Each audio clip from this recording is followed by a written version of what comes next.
Hello दोस्तों, I hope आप सब अच्छे होंगे। साथियों, हम यूपी पीसीएस 2024 के लिए प्रैक्टिस सेट सॉल्व कर रहे हैं और अभी जो प्रैक्टिस सेट सॉल्व कराया जा रहा है वो दृष्टि आईएएस द्वारा पब्लिश किए गए टेस्ट सीरीज को हम लोग सॉल्व कर रहे हैं और इस वीडियो में हम लोग सामान्य अध्ययन पेपर फर्स्ट के महत्वपूर्ण प्रश्नों को सॉल्व करेंगे।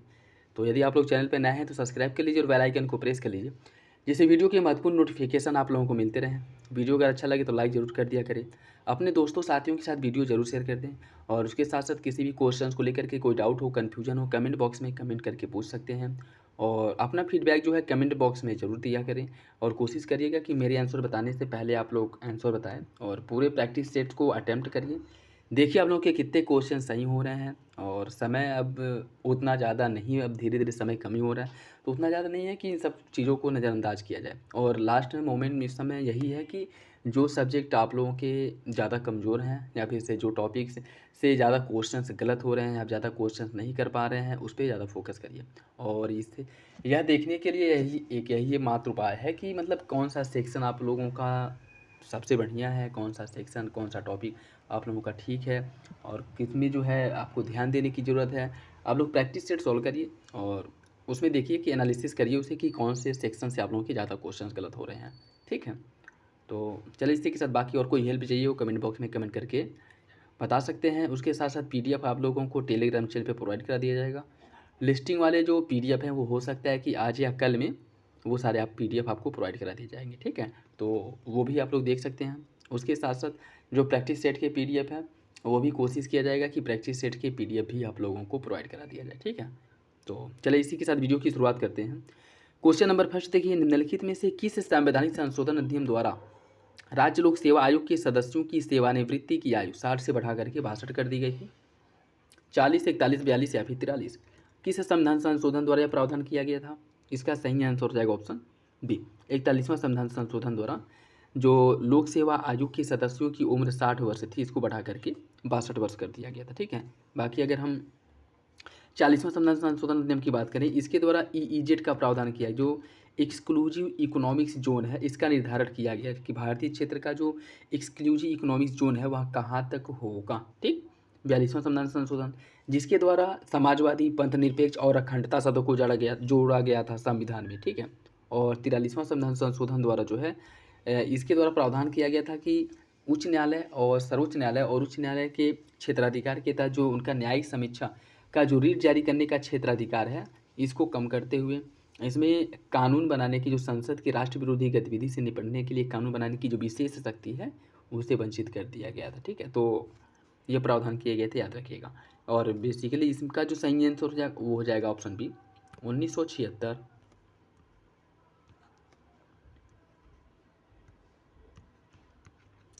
1976 41वां संविधान संशोधन द्वारा यह प्रावधान किया गया था।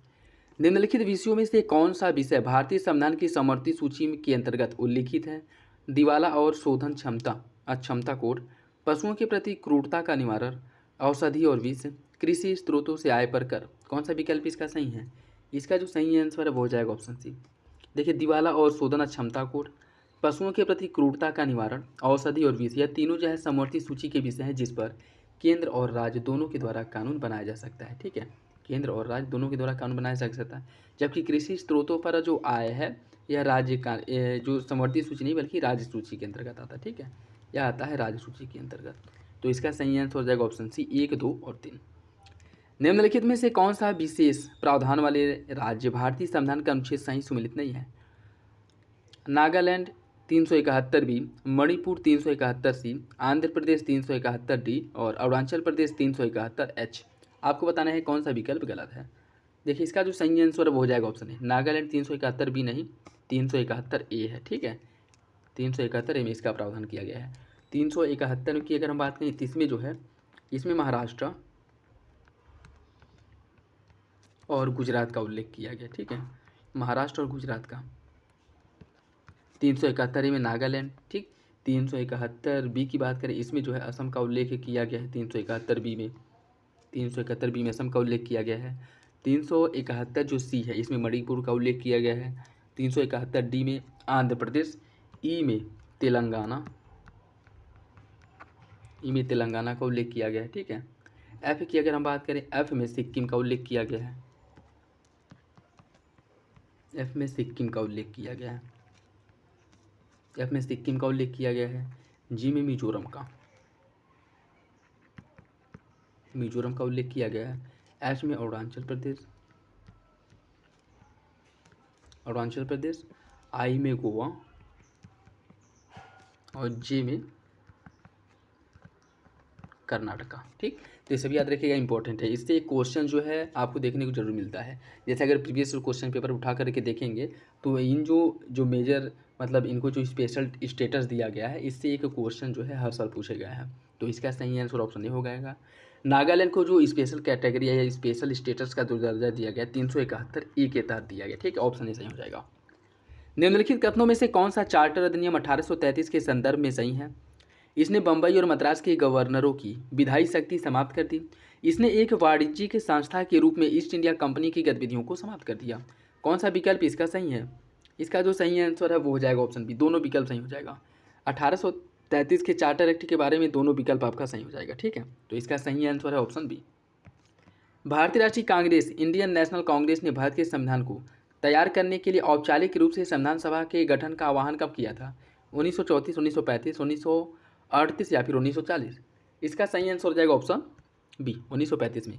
देखिए, भारत के लिए एक संविधान सभा हो, इसका विचार सबसे पहले 1934 में एम एन रॉय ने दिया था 1934 में। ठीक, और इसे जो है भारतीय राष्ट्रीय कांग्रेस द्वारा इसका जो औपचारिक रूप से मसौदा तैयार किया गया था वो 1935 में किया गया था। ठीक है, आईएनसी द्वारा जो औपचारिक रूप से मसौदा तैयार किया गया था 1935 में, और ब्रिटिश सरकार द्वारा इसको जो मंजूरी दी गई थी, सैद्धांतिक मंजूरी दी गई थी वो 1940 में, 1940 का जो अगस्त प्रस्ताव आया था उसमें दी गई थी। तो याद रखिएगा, 1934 में एम एन रॉय द्वारा संविधान बनाने की बात की गई थी। 1935 में जो भारतीय राष्ट्रीय कांग्रेस है इसके द्वारा इसको मंजूरी दी गई थी, और 1940 में ब्रिटिश सरकार द्वारा, भारत में जो ब्रिटिश सरकार थी उस समय, उसके द्वारा मंजूरी दी गई थी अगस्त प्रस्ताव के माध्यम से। ठीक है, तो इसका सही आंसर हो जाएगा ऑप्शन बी।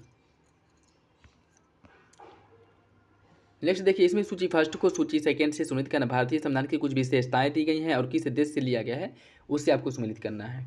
ठीक है, देखिए इसकी अगर हम बात करें, द्विसदनात्मकता की जो व्यवस्था है वो लिया गया है ब्रिटेन से।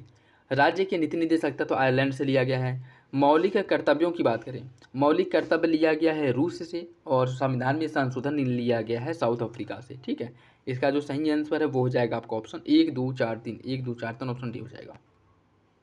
भारतीय संविधान की दूसरी अनुसूची निम्नलिखित में से किसकी परिलब्धियों, भत्तों, विशेषाधिकारों के बारे में उल्लेख करता है? सर्वोच्च न्यायालय के न्यायाधीश, उच्च न्यायालय के न्यायाधीश, लोकसभा अध्यक्ष, वित्त आयोग के अध्यक्ष? कौन सा विकल्प इसका सही है? इसका जो सही आंसर है वो हो जाएगा ऑप्शन सी।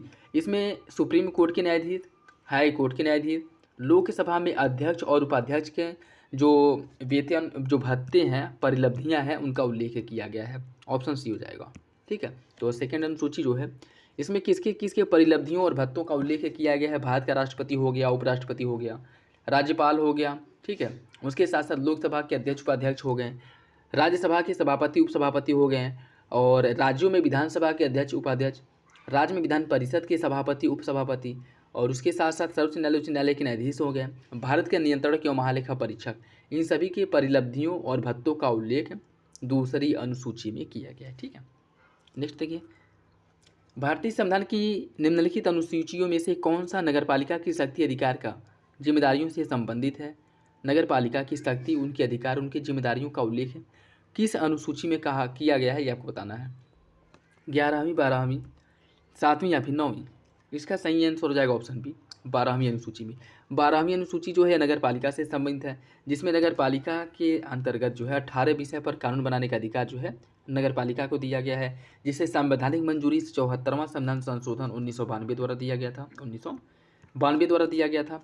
और बात करें अगर 11वीं अनुसूची, इसमें जो है 29 विषय है, जिसमें ग्राम पंचायतों का उल्लेख किया गया है। ठीक है, जिसपे कानून बनाने का अधिकार जो है ग्राम पंचायतों के पास है, और इसे जो है आपका 73वां संविधान संशोधन द्वारा जोड़ा गया था। ठीक है, इसे 73वां संविधान संशोधन 1992 द्वारा जोड़ा गया था। तो इसका सही आंसर हो जाएगा ऑप्शन बी। निम्नलिखित राज्यों पर विचार किए, उन्हें उनके गठन के कालक्रम में व्यवस्थित कीजिए। इनका जब गठन हुआ था उस कालक्रम में इनको व्यवस्थित करना है। ठीक है, देखिए बात करें अगर इसकी हम, सबसे पहले जो गठन हुआ था महाराष्ट्र का जो गठन 1960 में हुआ था, 1960 में। ठीक, नागालैंड का जो गठन है यह किया गया था 1930 1963 में, 1963 में, झारखंड का 2000 ईस्वी में और तेलंगाना का 2014 ईस्वी में। ठीक है, इसका सही आंसर हो जाएगा आपका 1, 2, 3, 4 ऑप्शन ए। निम्नलिखित कथनों में से कौन सा रीट्स के संबंध में सही नहीं है? भारतीय संविधान का अनुच्छेद 226 सभी उच्च न्यायालयों को रीट जारी करने का अधिकार देता है। सर्वोच्च न्यायालय केवल मौलिक अधिकारों के प्रवर्तन के लिए रीट जारी कर सकता है। 1950 से पहले केवल बम्बई, मद्रास और कलकत्ता उच्च न्यायालय के पास ही रीट जारी करने का अधिकार था। उच्च न्यायालय पूरे भारत में किसी भी व्यक्ति अथवा सरकार के विरुद्ध रीट जारी कर सकता है। कौन सा विकल्प इसमें गलत है? इसका जो सही आंसर है वो हो जाएगा ऑप्शन डी। डी जो है वो गलत है। उच्च न्यायालय की अगर रीट जारी करने के अधिकार की बात करें तो वह किसी राज्य की सीमा के भीतर जो है रीट जारी कर सकता है, उसके बाहर नहीं। ठीक है, अगर वह इस राज्य से संबंधित मामला है और बहुत ज़रूरी मामला है तो जो है उस राज्य के हाई कोर्ट के परामर्श से जो है रीट जारी कर सकता है, अन्य कंडीशन में वो नहीं जारी कर सकता है। पूरे भारत में रीट जारी करने का जो अधिकार है वो सुप्रीम कोर्ट के पास होता है, न कि हाई कोर्ट के। तो चौथा जो है वो आपका गलत हो जाएगा। ठीक, नेक्स्ट देखिए, निम्नलिखित युग्मों में से कौन सा वाद का नाम मूल संरचना से संबंधित नहीं है? किसमें जो है क्या प्रावधान किया गया था, किससे संविधान का मौलिक आधारभूत ढांचा घोषित किया गया था, वो सुमित ने आपको बताना है। जैसे केशवानंद भारतीवाद में भारत के संप्रभुता और एकता को संविधान का आधारभूत ढांचा घोषित किया गया था। मिनर्वा मिल्स वाद में न्यायिक समीक्षा को, इंदिरा साहनी मामला में न्यायपालिका की स्वतंत्रता को और एसआर बम्बई वाद में पंथ निरपेक्षता को आधारभूत ढांचा घोषित किया गया था। आपको बताना है कौन सा विकल्प है इसका गलत है। देखिए, इसका जो सही आंसर है वो हो जाएगा आपका ऑप्शन, इसका जो सही आंसर है वो हो जाएगा आपका ऑप्शन सी, न्यायपालिका की स्वतंत्रता। न्यायपालिका की स्वतंत्रता की अगर हम बात करें तो यह जो है आधारभूत ढांचा इंदिरा साहनी वाद में नहीं घोषित किया गया था। ठीक है, इसकी न्यायपालिका की जो स्वतंत्रता है यह है पद्म कुमार वाद में न्यायपालिका की स्वतंत्रता को आधारभूत ढांचा घोषित किया गया था। ठीक है, तो इसका जो सही आंसर वो हो जाएगा आपका ऑप्शन सी। और ये भी याद रखिएगा कि इसको जो है ना अब क्रम से लगाने के लिए पूछ लेता है कि ये जो वाद आए थे कब जो है कौन सा वाद आया था, उससे आपको मतलब क्रम से लगाना है। ठीक है, तो याद रखिएगा केशवानंद भारतीवाद जो 1973 का है। ठीक है, मिनर्वा मिल्स वाद की बात करें 1980 का है मिनर्वा मिल्स वाद। ठीक, इंदिरा साहनी वाद की बात करें, इंदिरा साहनी वाद जो है यह 1992 में सुप्रीम कोर्ट ने इसमें निर्णय दिया था। उसके बाद है आपका एसआर बम्बई वाद जो है यह 1994 का मामला है। ठीक है, तो सभी जो है क्रम से भी याद रखिएगा, इंपॉर्टेंट है। इसका सही आंसर हो जाएगा ऑप्शन सी। निम्नलिखित कथनों में से कौन राष्ट्रीय आपातकाल के संदर्भ में सही है? आंतरिक अशांति राष्ट्रीय आपातकाल की घोषणा का आधार होता है। प्रधानमंत्री की सलाह के पश्चात ही राष्ट्रपति राष्ट्रीय आपातकाल की घोषणा कर सकता है। कौन सा विकल्प सही है? इसका जो सही आंसर है वो हो जाएगा ऑप्शन डी। दोनों विकल्प आपके गलत हैं। आपातकाल जो राष्ट्रीय आपातकाल की घोषणा करने की बात की गई है अनुच्छेद 352 के तहत आंतरिक अशांति नहीं बल्कि सशस्त्र विद्रोह के आधार पर जो है सशस्त्र विद्रोह के आधार पर इसकी घोषणा हो सकती है। ठीक है, तो पहला जो है आपका गलत हो जाएगा। उसके बाद है आपका प्रधानमंत्री की सलाह पर, या प्रधानमंत्री की सलाह नहीं मंत्रिमंडल की सलाह पर जो है राष्ट्रपति घोषित करता है। और याद रखिए कि 1978 के पहले जो आपातकाल की घोषणा होता था वह आंतरिक अशांति के आधार पर होता था, लेकिन 44वां संविधान संशोधन 1978 में आंतरिक अशांति शब्द को हटा करके सशस्त्र विद्रोह जोड़ दिया गया। ठीक है, कि अब जो आपातकाल की घोषणा होती है वो सशस्त्र विद्रोह के आधार पर होती है, न कि आंतरिक अशांति के आधार पर। और उस समय केवल राष्ट्रपति उस समय जो है केवल प्रधानमंत्री की सलाह पर राष्ट्रपति जो है आपातकाल की घोषणा कर देता था। और उसी में यह भी प्रावधान किया गया था कि अब प्रधानमंत्री नहीं बल्कि मंत्रिपरिषद के लिखित सलाह पर ही राष्ट्रपति आपातकाल की घोषणा करेगा। ठीक है, तो दोनों विकल्प क्या हो जाएंगे? गलत हो जाएंगे। भारत का प्रधानमंत्री निम्नलिखित में से किस संस्था निकाय का अध्यक्ष नहीं होता है? राष्ट्रीय एकता परिषद, राष्ट्रीय जल संसाधन परिषद, नीति आयोग या फिर भारतीय गुणवत्ता परिषद। इसका जो सही आंसर है वो हो जाएगा ऑप्शन डी, भारतीय गुणवत्ता परिषद। इसका अध्यक्ष जो है प्रधानमंत्री द्वारा नियुक्त किया जाता है, न कि प्रधानमंत्री इसकी अध्यक्षता करता है। तो ऑप्शन डी समझ। बाकी राष्ट्रीय एकता परिषद, राष्ट्रीय जल संसाधन परिषद और नीति आयोग, इन तीनों का जो अध्यक्ष है वो प्रधानमंत्री होता है। ठीक है, तीनों का अध्यक्ष होता है प्रधानमंत्री। ऑप्शन डी हो जाएगा। भारत का राष्ट्रपति अपना इस्तीफा किसे सौंपता है? भारत का जो राष्ट्रपति है अपना इस्तीफा किसे देता है? लोकसभा अध्यक्ष, भारत के उपराष्ट्रपति, भारत के मुख्य न्यायाधीश या फिर भारत के प्रधानमंत्री। इसका सही आंसर है ऑप्शन बी, उपराष्ट्रपति को सौंप करके या उपराष्ट्रपति को अपना इस्तीफा सौंपता है। ऑप्शन बी हो जाएगा। ठीक है, ऑप्शन बी। तत्काल सार्वजनिक महत्व के किसी निश्चित मुद्दे पर तत्काल सार्वजनिक महत्व के किसी मुद्दे पर पूरे सदन का ध्यान आकर्षित करने के लिए कौन सा प्रस्ताव लाया जाता है? स्थगन, निंदा, कटौती या फिर उपरोक्त में से कोई नहीं। इसका जो सही आंसर है वो हो जाएगा ऑप्शन ए, स्थगन प्रस्ताव लाया जाता है। देखिए, तत्काल सार्वजनिक महत्व के किसी निश्चित मामले पर सदन का ध्यान आकर्षित करने के लिए लोकसभा में स्थगन प्रस्ताव लाया जाता है। ठीक है, तो सही आंसर जो है वो हो जाएगा आपका ऑप्शन ए। ऑप्शन ए सही है। निम्नलिखित कथनों में से कौन सा सर्वोच्च न्यायालय के न्यायाधीश के संदर्भ में सही है? संविधान में सर्वोच्च न्यायालय के किसी न्यायाधीश के कार्यकाल का उल्लेख नहीं किया गया है। भारत का राष्ट्रपति सर्वोच्च न्यायालय के न्यायाधीश को शपथ ग्रहण कराता है। कौन सा विकल्प इसका सही होगा? इसका जो सही आंसर है वो हो जाएगा ऑप्शन सी। Option C. देखिए, इसमें संविधान में सर्वोच्च न्यायालय के किसी न्यायाधीश के कार्यकाल का उल्लेख नहीं किया गया, बात आपकी सही है। संविधान में बस इतना प्रावधान किया गया है कि कोई व्यक्ति जो है अधिकतम 65 वर्ष की आयु तक पद पर बना रहेगा। ठीक है, बाकी वह कितने वर्ष तक कार्य करता है, मतलब इसका उल्लेख जो है संविधान में नहीं किया गया। ठीक है, मतलब ये कहा गया कि 65 वर्ष की आयु प्राप्त करने तक पद पर बना रहेगा। उसकी उम्र के संबंध में किसी भी प्रकार का निर्धारण संसद द्वारा किया जाता है, संविधान में उल्लेख नहीं किया गया। बाकी और उसको जो शपथ दिलाई जाती है वह राष्ट्रपति द्वारा दिलाई जाती है। तो दोनों विकल्प आपका सही हो जाएगा। ठीक, निम्नलिखित समितियों पर विचार कीजिए और उन्हें कालक्रम में व्यवस्थित कीजिए। अशोक मेहता समिति, बलवंत राय मेहता, एल.एम. सिंघवी और जी.वी.के. राव समिति, इन्हें जो है आपको क्रम से लगाना है। ठीक है, तो इनकी अगर हम बात करें, सबसे पहले आ जाएगा आपका बलवंत राय मेहता समिति, जिसका गठन किया गया था 1957 में। अशोक मेहता समिति का गठन किया गया था 1977 में। ठीक, 1977 में। जी.वी.के. राव समिति का जो गठन है यह किया गया था 1985 में। और एल.एम. सिंघवी समिति का गठन किया गया था 1986 में। ठीक है, 1986 में। तो सही आंसर जो है वो हो जाएगा आपका ऑप्शन 2, 1, 4, 3। और यह याद रखिएगा कि जो एल.एम. सिंघवी समिति है उसमें पंचायतों को संवैधानिक दर्जा देने की बात की गई थी। ठीक है, तो अगर क्वेश्चंस बन जाए कि किस समिति ने पंचायतों को संवैधानिक दर्जा देने की बात की थी, एल.एम. सिंघवी समिति ने पंचायतों को संवैधानिक दर्जा देने की बात की थी। ठीक है, सही आंसर हो जाएगा इसका ऑप्शन सी, 2, 1, 4, 3। भारतीय संविधान में निम्नलिखित में से किस प्रावधान को संसद के दोनों सदनों के साधारण बहुमत से संशोधित किया जा सकता है? नए राज्यों का प्रवेश या फिर स्थापना, संसद में कार्य साधक संख्या, राज्यसभा का प्रयोग, राजभाषा का प्रयोग, निर्वाचन क्षेत्रों का परिसीमन। कौन सा विकल्प इसका सही है? इसका जो सही आंसर है वो हो जाएगा ऑप्शन डी, ऑप्शन बी। सभी विकल्प आपका सही है। इन सभी को जो है साधारण बहुमत से संशोधित किया जा सकता है। ठीक है, देखिए इसमें अगर हम बात करें, जैसे नए राज्यों का स्थापना हो गया, नए राज्यों का गठन, मौजूदा राज्यों के क्षेत्र सीमाओं में परिवर्तन हो गया, संसद में कार्य साधक की संख्या में वृद्धि कमी करना हो, और संसद सदस्यों के वेतन में भत्तों में कोई परिवर्तन करना हो, राजभाषा का प्रयोग, संसद में प्रक्रिया का नियम, संसद और राज्य विधानमंडल के लिए चुनाव, निर्वाचन क्षेत्र का परिसीमन और केंद्र शासित प्रदेशों के बारे में कोई अगर प्रावधान हो, तो इसमें जो संशोधन होता है साधारण बहुमत से होता है। ठीक है, ऑप्शन बी हो जाएगा। निम्नलिखित कथनों में से कौन सा विकल्प सही है? इस अधिनियम के तहत लंदन में भारत के उच्चायुक्त का एक नया पद सृजित किया गया। इसने केंद्रीय और प्रांतीय दोनों स्तरों पर विधान परिषद के विचारात्मक कार्यों का विस्तार किया था। कौन सा विकल्प इसका सही होगा? कूट के हिसाब से सही आंसर का चयन करना है। देखिए, इसका जो सही आंसर है वो हो जाएगा आपका ऑप्शन बी। पहला तो सही है, दूसरा गलत है। ठीक है, इसमें अगर हम बात करें, देखिए जो आपका केंद्रीय और प्रांतीय दोनों स्तरों पर विधान परिषदों के विचारात्मक कार्यों के विस्तार करने की बात की गई थी, वह 1909 के मार्ले मिंटो सुधार में दिया गया था। ठीक है, यह भारत परिषद अधिनियम 1919 में प्रावधान किया गया था। ठीक, 1909 में। ठीक है, बाकी पहला आपका सही हो जाएगा, दूसरा गलत है।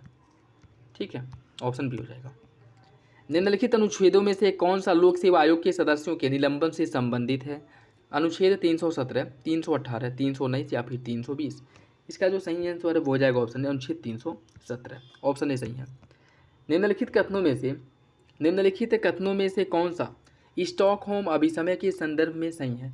यह ग्रीन हाउस गैस उत्सर्जन को कम करने के लिए एक वैश्विक संधि है। भारत 2006 में इसे अनुमोदित किया था। कौन सा विकल्प इसका सही है? इसका जो सही आंसर है वो हो जाएगा ऑप्शन सी। दूसरा तो सही है, पहला गलत है। इसकी अगर हम बात करें, स्टॉकहोम कन्वेंशन या फिर स्टॉकहोम अभिसमय जो है, यह मानव स्वास्थ्य और पर्यावरण को जो जैविक प्रदूषक हैं इनसे सुरक्षित करने के लिए एक संधि है। ठीक है, मानव स्वास्थ्य और पर्यावरण को जैविक प्रदूषकों से होने वाली हानि को कम करने से संबंधित एक समझौता है। ठीक, जिसमें भारत 2006 में शामिल हुआ था और स्टॉकहोम जो स्वीडन की राजधानी है 2001 ईस्वी में इस समय पर विश्व के नेताओं द्वारा हस्ताक्षर किया गया था। ठीक है, 2001 में जो है इसे अपनाया गया था और भारत जो है इसमें शामिल हुआ था 2006 में।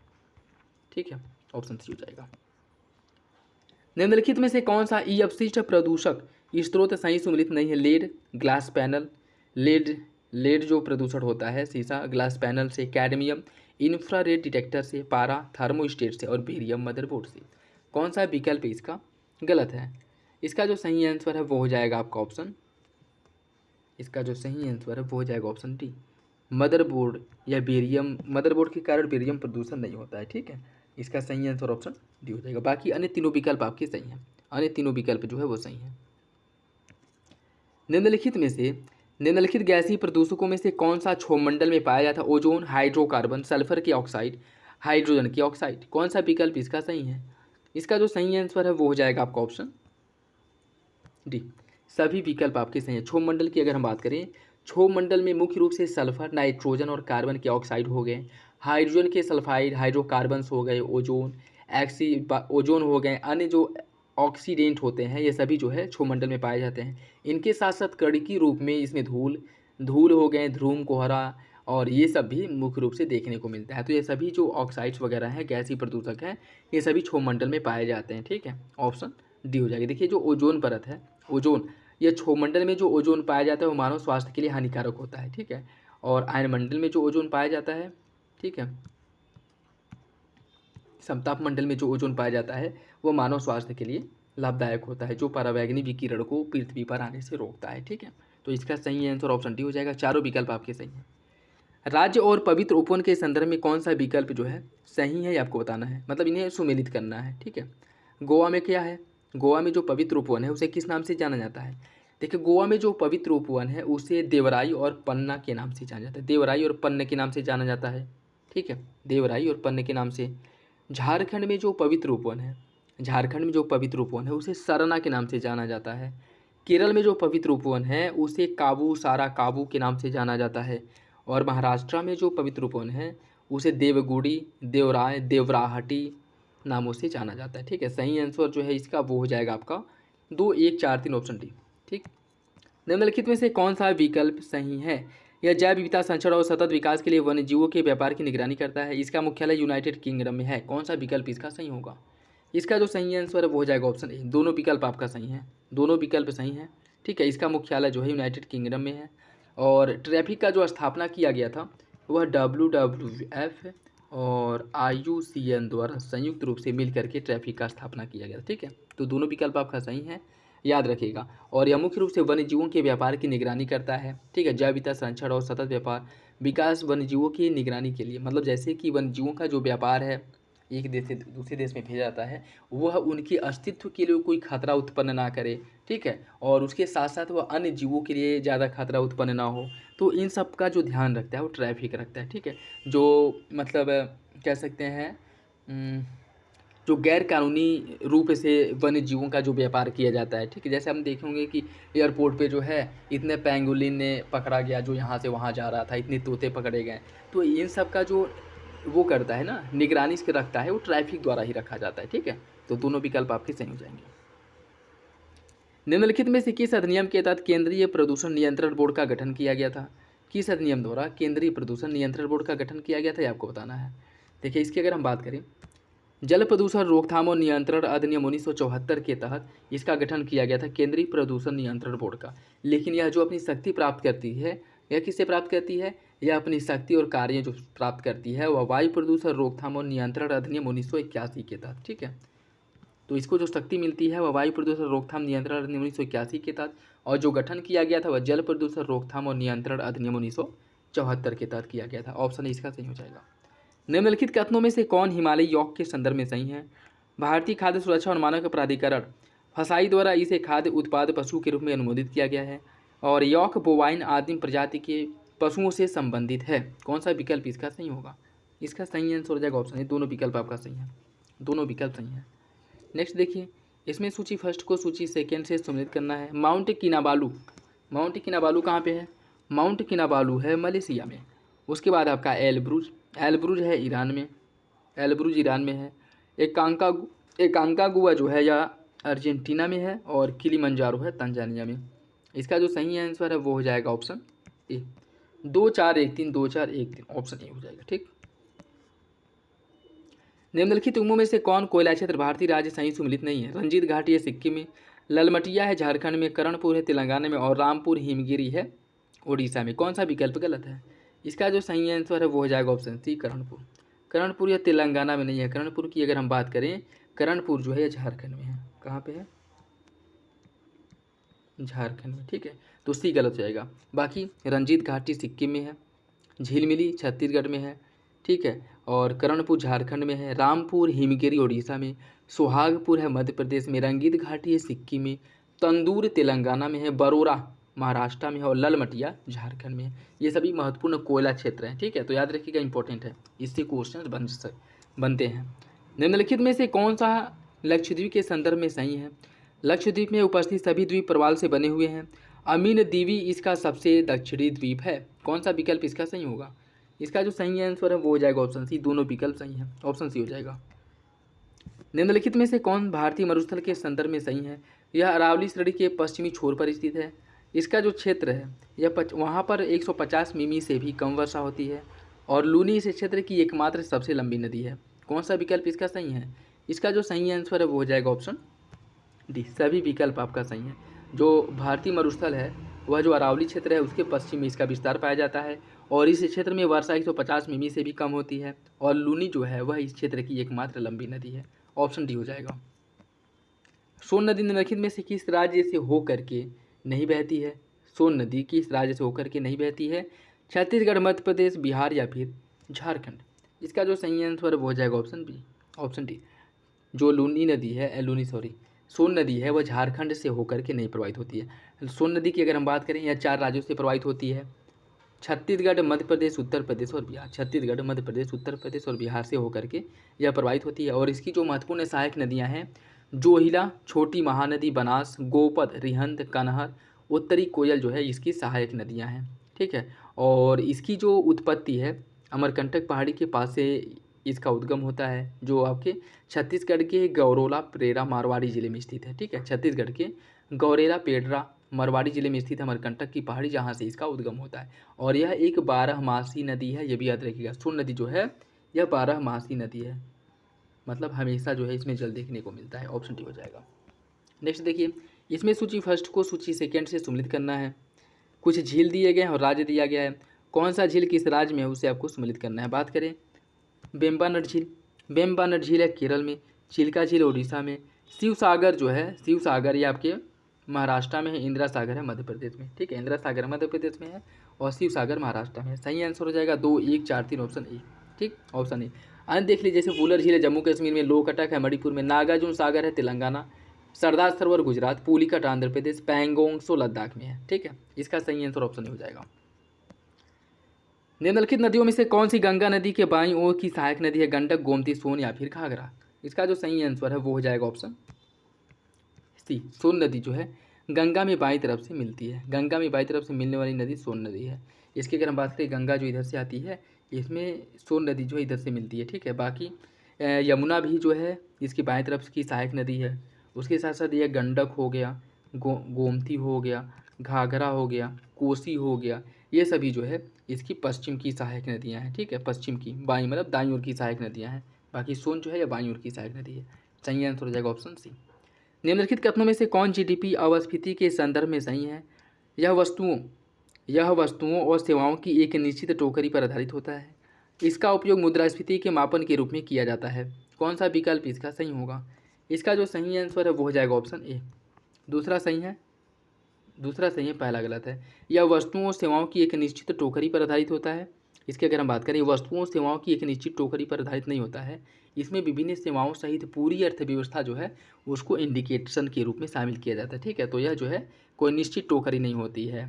पहला जो है गलत हो जाएगा, दूसरा आपका सही है, ऑप्शन ए हो जाएगा। निम्नलिखित में से कौन वैश्विक बहुआयामी गरीबी सूचकांक का संकेतक है? बाल मृत्यु दर, विद्यालय में उपस्थिति, स्वच्छता, रोजगार। कूट के हिसाब से सही आंसर का चयन कीजिए। इसका जो सही आंसर है वो हो जाएगा आपका ऑप्शन ए, ऑप्शन ए।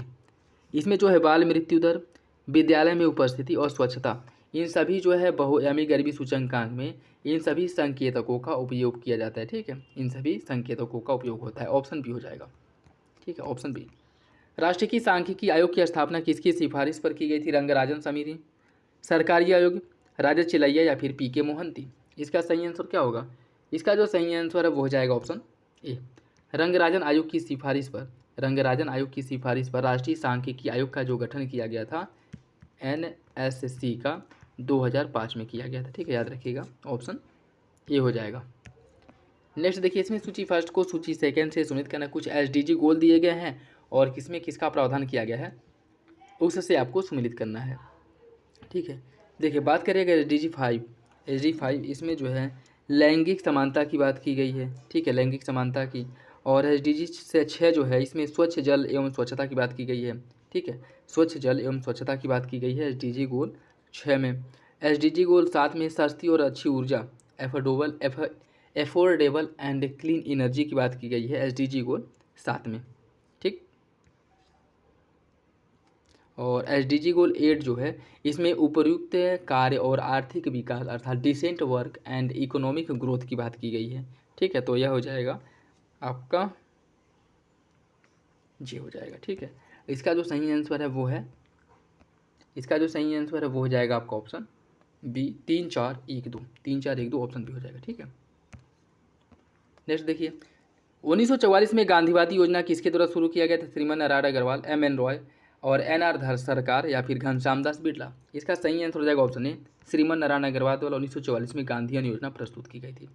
निम्नलिखित में से कौन सी पंचवर्षीय योजना हैरार डोमर मॉडल पर आधारित है? इसका सही आंसर हो जाएगा आपका ऑप्शन ए, पहली पंचवर्षीय योजना हैरार डोमर मॉडल पर आधारित थी।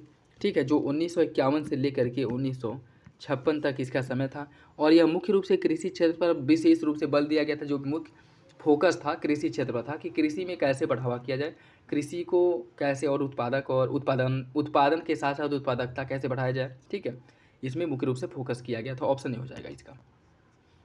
विस्तारित निधि सुविधा कार्यक्रम किसके से संबंधित है? विस्तारित जो एक्सटेंडेड फंड फैसिलिटी है इसका संबंध किससे है आपको बताना है। विश्व बैंक, एशियाई विकास बैंक, अंतर्राष्ट्रीय मुद्रा कोष या फिर भारतीय रिजर्व बैंक? इसका सही आंसर है ऑप्शन सी, IMF, अंतर्राष्ट्रीय मुद्रा कोष से संबंधित है। ऑप्शन सी हो जाएगा। ठीक है, ऑप्शन सी हो जाएगा। निम्नलिखित कथनों में से कौन सा विकल्प सही है? शीघ्रावधि द्रव्य अर्थात कॉल मनी, बाजार में धनराशि आमतौर पर 15 दिनों के लिए उधार लिया जाता है अथवा जुटाया जाता है। नोटिस मनी मार्केट को अंतर बैंक मुद्रा बाजार के रूप में भी जाना जाता है। कौन सा विकल्प इसका सही है? इसका जो सही आंसर हो जाएगा ऑप्शन डी। दूसरा सही है, पहला गलत है। दूसरा सही है, पहला गलत है। ऑप्शन डी हो जाएगा। निम्नलिखित कथनों में से कौन मुद्रा बाजार के विभिन्न लिखतों अर्थात जो इसके मुद्रा बाजार के जो विभिन्न लिखत होते हैं उससे संबंधित है? ठीक है, जो इंस्ट्रूमेंट होते हैं, इंस्ट्रूमेंट उसकी बात कर रहा है। ठीक है, कौन मुद्रा बाजार के इंस्ट्रूमेंट है? ट्रेजरी बिल प्रपत्र भारतीय रिजर्व बैंक द्वारा जारी किए गए वचन पत्र जो होते हैं। ठीक है, और दूसरा वाणिज्यिक पत्रों की परिपक्वता अवधि 15 दिनों से 365 दिनों तक होती है। जमा प्रमाण पत्र मुद्रा बाजार के आरक्षित पराक्रम वेंचनीय लिखत होते हैं।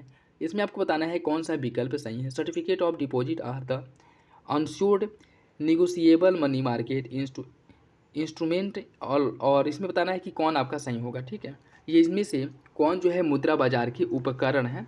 ठीक है, ये आपको बताना है। इसका जो सही आंसर है वो हो जाएगा आपका ऑप्शन डी। ये सभी जो है मुद्रा बाजार के उपकरण के रूप में इनका उपयोग होता है, चाहे वो ट्रेजरी बिल हो, वाणिज्यिक पत्र हो या फिर जमा प्रमाण पत्र हो। ठीक, जिसमें ट्रेजरी बिल की अगर हम बात करें तो सरकार की वर्तमान आवश्यकताओं की पूर्ति के लिए RBI जारी करता है। वाणिज्यिक पत्र की बात करें, किसी कंपनी जो है उसको अगर धन की प्राप्ति करनी हो, ठीक है, उसको पूंजी की प्राप्ति करनी हो तो वह वाणिज्यिक पत्र जारी करके ये पूंजी प्राप्त करती है। जमा प्रमाण पत्र जो है बैंकों द्वारा जारी किया जाता है। ठीक है, जो बैंक होते हैं उनके द्वारा जमा प्रमाण पत्र जारी करके पूंजी प्राप्त किया जाता है। तो तीनों याद रखिएगा, इंपॉर्टेंट है। ट्रेजरी बिल जो है RBI द्वारा जारी होता है सरकार की आवश्यकताओं को पूर्ति करने के लिए। ठीक, वाणिज्यिक पत्र किसी कंपनी औद्योगिक इकाई द्वारा जारी होता है पूंजी प्राप्त करने के लिए, और जमा प्रमाण पत्र जो है बैंकों द्वारा जारी होता है। तीनों याद रखिएगा, इंपॉर्टेंट है। ऑप्शन डी हो जाएगा इसका। निम्नलिखित में से कौन भारतीय रिजर्व बैंक के कार्य है? मौद्रिक नीति का संचालन करना, विदेशी मुद्रा भंडार का प्रबंधन और संरक्षण, नई मुद्रा जारी करना, बाह्य ऋण का प्रबंधन करना। कौन सा विकल्प इसका सही है? इसका जो सही आंसर वो हो जाएगा ऑप्शन बी। पहला, दूसरा, तीसरा सही है, चौथा गलत है। बाहरी ऋण का जो प्रबंधन है यह आरबीआई द्वारा नहीं किया जाता है, ठीक है। बाहरी ऋण का जो प्रबंधन है यह किसके द्वारा किया जाता है? बाहरी ऋण का जो प्रबंधन है वित्त मंत्रालय के आर्थिक विभाग जो होते हैं उनके द्वारा होता है। तो चौथा गलत हो जाएगा, बाकी 3 विकल्प सही हैं। राष्ट्रीय आवास बैंक की स्थापना कब की गई थी? 1988, 82, 96 या फिर 95? इसका जो सही आंसर है वो हो जाएगा आपका ऑप्शन ए। राष्ट्रीय आवास बैंक का स्थापना 1988 में किया गया था, ठीक है, 1988 में। सही आंसर है आपका ऑप्शन ए, NHB, ठीक, ऑप्शन ए। वित्तीय स्थिरता और विकास परिषद का अध्यक्ष कौन होता है? आरबीआई के गवर्नर, केंद्रीय वित्त मंत्री, प्रधानमंत्री या फिर मुख्य आर्थिक सलाहकार? इसका जो सही आंसर है वो हो जाएगा आपका ऑप्शन बी, केंद्रीय वित्त मंत्री वित्तीय स्थिरता और विकास परिषद के अध्यक्ष होते हैं, ठीक है, ऑप्शन सी हो जाएगा। राजकोषीय घाटे और ब्याज भुगतान के बीच के अंतर को क्या कहा जाता है? राजस्व घाटा, प्राथमिक, प्रभावी राजस्व घाटा या फिर उपरोक्त में से कोई नहीं? इसका जो सही आंसर वो हो जाएगा आपका ऑप्शन बी, प्राथमिक घाटा कहा जाता है। राजकोषीय घाटा और ब्याज भुगतान, जैसे मान लीजिए सरकार द्वारा बजट पेश किया जाता है, उसमें से 90 रुपये जो है उसको राजकर के रूप में प्राप्त हो गया, 10 रुपये बचा, ये 10 रुपये वो ऋण ले रहा है। ये जो 10 रुपये ऋण लेगा, चाहे विदेशी स्रोतों से ले, अन्य देशों से ले, या फिर विदेशी जो आपकी संस्थाएं हैं उनसे ले, तो ये जो 10 रुपये ऋण लिया जाएगा इस पर कुछ ब्याज भी तो दिया जाएगा।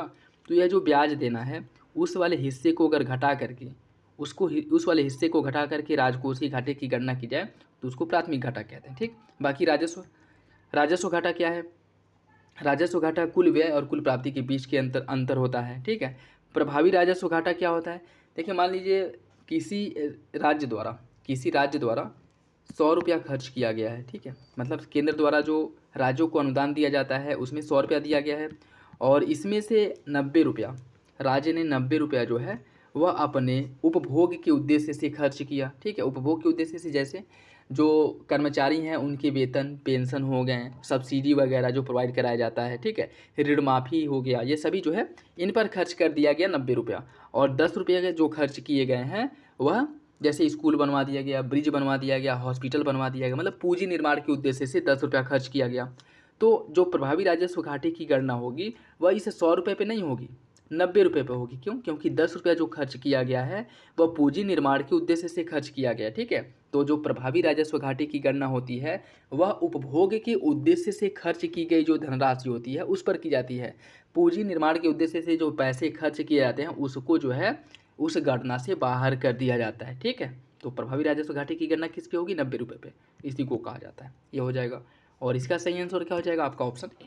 नेक्स्ट देखिए, भारत में थोक कीमत सूचकांक किसके द्वारा प्रकाशित किया जाता है? केंद्रीय आर्थिक आसूचना ब्यूरो, आर्थिक सलाहकार कार्यालय, केंद्रीय उपभोक्ता संरक्षण प्राधिकरण या फिर भारतीय रिजर्व बैंक?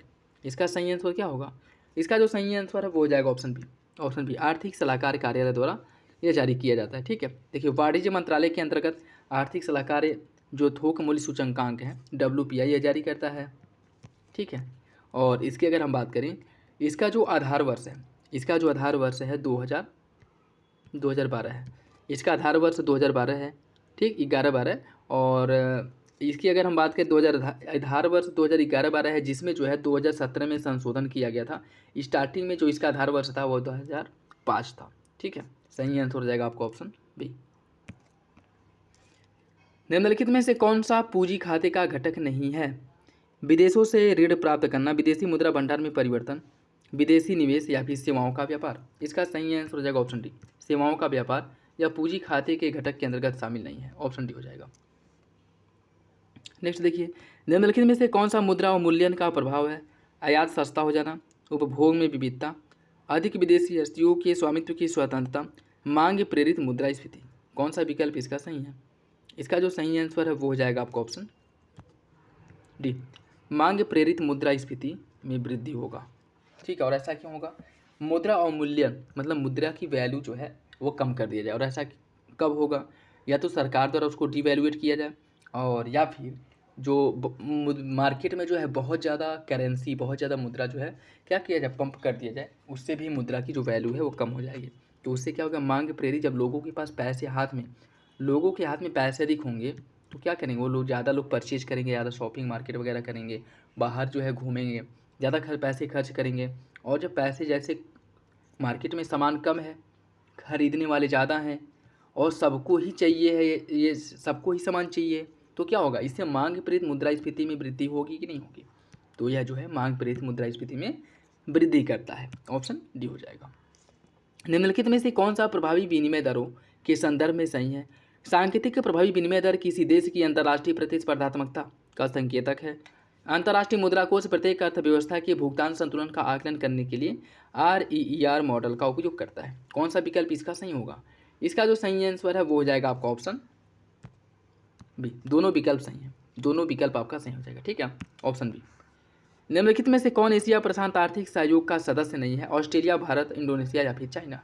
इसका सही आंसर क्या होगा। इसका जो सही आंसर है वो हो जाएगा आपका ऑप्शन बी। भारत इसका सदस्य नहीं है। बाकी ऑस्ट्रेलिया, इंडोनेशिया, चाइना ये सभी जो है एशिया प्रशांत आर्थिक सहयोग के सदस्य हैं। भारत जो है इसमें पर्यवेक्षक दर्जे के रूप में शामिल है और इसका जो स्थापना है 1989 में किया गया था। 1989 में इसका स्थापना किया गया था। ठीक है, भारत इसका सदस्य नहीं है। निर्धनता आकलन से संबंधित निम्नलिखित कथनों पर विचार कीजिए।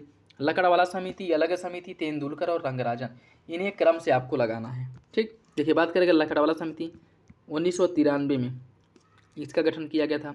अलग समिति का गठन 1900 अलग समिति का जो गठन किया गया था यह आपका 1979 में किया गया था। ठीक, 1979 में किया गया था। तेंदुलकर समिति का गठन 2009 में किया गया था। ठीक है, और रंगराजन समिति का जो गठन है यह 2012 में किया गया था। ठीक, तो सही आंसर क्या हो जाएगा। सही आंसर हो जाएगा आपका 2134 ऑप्शन ही हो जाएगा। ठीक, ऑप्शन ए। निम्नलिखित कथनों में से कौन सा विकल्प उपभोक्ता मूल्य सूचकांक CPI के बारे में सही है। यह राष्ट्रीय सांख्यिकी कार्य NSO द्वारा जारी किया जाता है। मौद्रिक नीति समिति MPC मुद्रास्फीति को नियंत्रित करने के लिए CPI डेटा का उपयोग करती है। कौन सा विकल्प इसका सही है। इसका जो सही आंसर है वो हो जाएगा आपका ऑप्शन सी। दोनों विकल्प जो है दोनों विकल्प उपभोक्ता मूल्य सूचकांक CPI के बारे में सही है। ठीक है, ऑप्शन सी हो जाएगा। प्रौद्योगिकी विकास को बढ़ावा देने के लिए भारतीय नौसेना ने उत्तर प्रदेश के निम्नलिखित में से किस संस्थान के साथ एक समझौते पर हस्ताक्षर किया है। IIT BHU, IIT Kanpur, IIT Prayagraj या फिर उपरोक्त में से कोई नहीं। इसका सही आंसर हो जाएगा ऑप्शन बी। IIT कानपुर द्वारा IIT कानपुर के साथ समझौता किया गया। ठीक है, IIT कानपुर के साथ, ऑप्शन बी हो जाएगा। निम्नलिखित में से किसे हाल ही में भूटान के national order of merit gold medal से सम्मानित किया गया है। डॉक्टर पूनम खेत्रपाल सिंह, किजमेंकिया कार्बेट, डॉक्टर शोभा गस्ती या फिर कमल कुम्हार। इसका सही आंसर क्या होगा। इसका जो सही आंसर वो हो जाएगा option A. Doctor Poonam Khetrapal Singh को भूटान के national order of merit gold medal से सम्मानित किया गया है। ऑप्शन ए हो जाएगा। ठीक है, ऑप्शन ए। निम्नलिखित में से किस बैंक ने नारी शक्ति बचत खाता लॉन्च किया है। नारी शक्ति बचत खाता लॉन्च किया गया है बैंक ऑफ इंडिया द्वारा नारी शक्ति बचत खाता लॉन्च किया गया है। ठीक है, ऑप्शन डी हो जाएगा इसका। निम्नलिखित में से किस संस्थान ने जल से अर्सेनिक और धातु आयनों को हटाने के लिए अमृत प्रौद्योगिकी का विकास किया है। अमृत प्रौद्योगिकी का जो विकास है वह IIT मद्रास द्वारा किया गया। ठीक है, पानी से आर्सेनिक को निकालने के लिए, ऑप्शन सी हो जाएगा। निम्नलिखित में से किस राज्य ने दिसंबर 2023 में होटल और रिसोर्ट के लिए एक नई स्टार वर्गीकरण प्रणाली की शुरुआत की है। इसकी शुरुआत की गई है उत्तर प्रदेश सरकार द्वारा। ठीक है, टूरिज्म को और अट्रैक्टिव बनाने के लिए, उसके साथ साथ टूरिस्टों को अट्रैक्ट करने के लिए, ठीक है, और उन्हें जो है गुणवत्तापूर्ण सुविधाएं उपलब्ध कराने के लिए यह नई स्टार रैंकिंग जो है क्या की गई है शुरू की गई है उत्तर प्रदेश सरकार द्वारा। दिसंबर 2023 में स्वरवेद मंदिर का उद्घाटन किया गया था। कहाँ पे। स्वरवेद मंदिर का जो उद्घाटन है वह वाराणसी में किया गया है और प्रधानमंत्री द्वारा इसका उद्घाटन किया गया था। ऑप्शन बी हो जाएगा। जलवायु परिवर्तन प्रदर्शन सूचकांक के CCPI में भारत की जो रैंकिंग है वो क्या है। जलवायु परिवर्तन प्रदर्शन सूचकांक में भारत की रैंकिंग क्या है ये आपको बताना है। देखिए इसमें का जो सही आंसर है वो हो जाएगा आपका ऑप्शन षष्ठ अर्थात 7वें नंबर पे है। पहले से लेकर के 3 नंबर तक किसी भी देश को रैंकिंग नहीं दी गई है, क्योंकि कोई भी देश इतना अच्छा परफॉर्म नहीं किया था कि इनको जो है पहले से लेकर के 4 तक कोई रैंकिंग हासिल हो। ठीक है, और इसमें बात करें अगर हम तो इसमें जो है चौथे नंबर पे जो आपका देश मिलेगा वो है डेनमार्क। ठीक है, डेनमार्क चौथे नंबर पे और भारत 7वें नंबर पे। ठीक, ऑप्शन डी हो जाएगा। निम्नलिखित में से किसे 2023 के लिए शांति निरस्त्रीकरण और विकास के लिए इंदिरा गांधी पुरस्कार से सम्मानित किया गया था। डैनियल बोरेनबोइम, अली अबू अब्बाद। देखिए इसका सही आंसर ऑप्शन भी हो जाएगा। डैनियल बोरेनबोइम और अली अबू अब्बाद को दिया गया था 2023 का गांधी शांति पुरस्कार। इंपॉर्टेंट याद रखिएगा, ऑप्शन भी हो जाएगा। और इसकी अगर हम बात करें गांधी शांति पुरस्कार की, गांधी शांति पुरस्कार जो है कब से दिया जा रहा है? गांधी शांति पुरस्कार 1986 से दिया जा रहा है। ठीक है। निम्नलिखित में से किसे ब्रैडन हॉल समूह ग्रुप के प्रौद्योगिकी उत्कृष्टता पुरस्कार 2023 में रजत पुरस्कार से सम्मानित किया गया था? यह पुरस्कार जो दिया गया था वह किसे दिया गया था? कूट के देखिए इसकी अगर हम बात करें, यह पुरस्कार राष्ट्रीय ताप विद्युत निगम लिमिटेड था, एनटीपीसी को दिया गया था। ठीक है, एनटीपीसी को, नेशनल थर्मल पावर कॉरपोरेशन को दिया गया था। ऑप्शन डी हो जाएगा। निम्नलिखित में से किसे छठे रविन्द्रनाथ टैगोर साहित्य पुरस्कार से सम्मानित किया गया है? सुदीप सिंह, शोभना कुमार, सुकृता पाल कुमार या फिर राजकमल झा? इसका जो सही आंसर वो हो जाएगा ऑप्शन सी, सुकृता पाल कुमार। सुकृता पाल कुमार को उनकी पुस्तक salt and paper selected poems के लिए रविंद्रनाथ टैगोर साहित्य पुरस्कार से सम्मानित किया गया था। ठीक है, ऑप्शन सी हो जाएगा। और यह पुरस्कार किसके द्वारा दिया जाता है? अमेरिका द्वारा यह पुरस्कार दिया जाता है। ठीक है, अमेरिका द्वारा यह पुरस्कार दिया जाता है, जिसके अंतर्गत 5000 अमेरिकी डॉलर दिया जाता है। ठीक है, और अमेरिकी प्रकाशक पीटर बुडाले ने 2018 में इस पुरस्कार की शुरुआत की थी, तो बहुत पुराना नहीं है, 2018 से यह पुरस्कार दिया जा रहा है। ठीक, ऑप्शन हो जाएगा आपका सी। निम्नलिखित में से किस मंत्रालय पाठ मित्रों मोबाइल एप्लीकेशन लॉन्च किया गया है? इसका सही आंसर है ऑप्शन डी, वस्त्र मंत्रालय द्वारा। जो भारतीय वस्त्र उद्योग है इसको और ज़्यादा वैश्विक स्तर पर इसका प्रचार प्रसार करने के लिए और लोगों के अनुकूल बनाने के लिए, क्योंकि बहुत से मतलब किस भाषा में कौन से लोग मतलब बात करने में ज़्यादा सहूलियत महसूस करते हैं या फिर से ज़्यादा अच्छे से बात कर लेते हैं, तो बहुत सी भाषाओं का जो है यह एक संगठक है। ऑप्शन डी हो जाएगा। जंतु कोशिका के घटकों के संदर्भ में कौन सा विकल्प सही है? राइबोसोम को कोशिका की प्रोटीन फैक्ट्री कहा जाता है। रिक्तिकाएं अंत कोशिका दबाव बनाए रखती हैं। ठीक है, आपको बताना है कौन सा विकल्प इसका सही है। इसका जो सही आंसर है वो हो जाएगा ऑप्शन ए, दोनों विकल्प सही हो जाएगा, दोनों विकल्प सही हो जाएगा, ऑप्शन ए सही है। निम्नलिखित में से कौन थाइलोफाइटा से संबंधित नहीं है? निम्नलिखित में से कौन थाइलोफाइटा से संबंधित नहीं है आपको बताना है। स्पारोगैरा, चरा, यूरोथ्रिक्स या फिर मॉस? इसका सही आंसर क्या होगा? इसका जो सही आंसर है वो हो जाएगा आपका ऑप्शन डी, मॉस जो है यह थाइलोफाइटा से संबंधित नहीं है। ठीक है, मॉस जो है थाइलोफाइटा से संबंधित नहीं है, तो सही आंसर जो है वो हो जाएगा आपका ऑप्शन डी। मॉस की अगर हम बात करें तो यह ब्रायोफाइटा कुल का है। ठीक है, ब्रायोफाइटा कुल का, ऑप्शन डी सही है। पौधों में जटिल अस्थायी उत्तकों के बारे में कौन सा विकल्प सही नहीं है? फ्लोएम जड़ों से तने और पत्तियों तक पानी का संचालन करता है। जाइलम पौधे के भागों को यांत्रिक शक्ति प्रदान करता है। जाइलम भोजन को पत्तियों से जड़ों और तनों तक पहुंचाने का कार्य करता है। कौन सा विकल्प गलत है? इसका जो सही आंसर है वो हो जाएगा ऑप्शन डी, पहला और तीसरा गलत है। फ्लोएम जो है यह भोजन का क्या करता है? संवहन करता है। ठीक, जबकि जाइलम जो है यह जल का संवहन करता है, तो दोनों एक दूसरे के अपोजिट है। ऑप्शन डी सही हो जाएगा। निम्नलिखित में से कौन सा पादप हार्मोन है? एपिनेफ्रिन, साइटोकाइनिन, इंसुलिन या फिर एस्ट्रोजन? इसका सही आंसर क्या होगा? इसका जो सही आंसर है वो हो जाएगा आपका ऑप्शन बी, साइटोकाइनिन जो है यह एक पादप हार्मोन है। ऑप्शन बी हो जाएगा। निम्नलिखित में से कौन सा अम्ल मानव अमाशय द्वारा स्रावित होता है? इसका जो सही आंसर वो हो जाएगा ऑप्शन ए, हाइड्रोक्लोरिकम HCl। ठीक है, ऑप्शन ए हो जाएगा। मानव रक्त परिसंचरण तंत्र के बारे में कौन सा विकल्प सही है? धमनियां शरीर के विभिन्न अंगों से रक्त को हृदय तक ले जाती हैं। कोशिकाएं धमनी और सिराओं के बीच एक नेटवर्क बनाती हैं। कौन सा विकल्प इसका सही है? इसका जो सही आंसर है वो हो जाएगा आपका ऑप्शन डी, दूसरा सही है, पहला गलत है। धमनियां शरीर के विभिन्न अंगों से रक्त को हृदय तक ले जाती हैं। धमनियों की अगर हम बात करें तो यह है रक्त को, ठीक है, हृदय से रक्त को विभिन्न अंगों तक ले जाती है, न कि विभिन्न अंगों से हृदय तक ले जाती है। ठीक है, तो पहला गलत हो जाएगा, डी सही है, दूसरा सही है। निम्नलिखित में से किसे थ्रोम्बोसाइट कहा जाता है? लाल रक्त कणिकाएं, प्लाज्मा, प्लेटलेट्स या फिर श्वेत रक्त कणिकाएं? इसका सही आंसर क्या होगा? इसका जो सही आंसर है वो हो जाएगा आपका ऑप्शन सी, प्लेटलेट्स को थ्रोम्बोसाइट्स कहा जाता है। ठीक है, प्लेटलेट्स को। और आरबीसी की बात करें, आरबीसी जो है लाल रक्त कणिकाएं जो हैं इनको एरिथ्रोसाइट कहा जाता है। आरबीसी को एरिथ्रोसाइट कहा जाता है।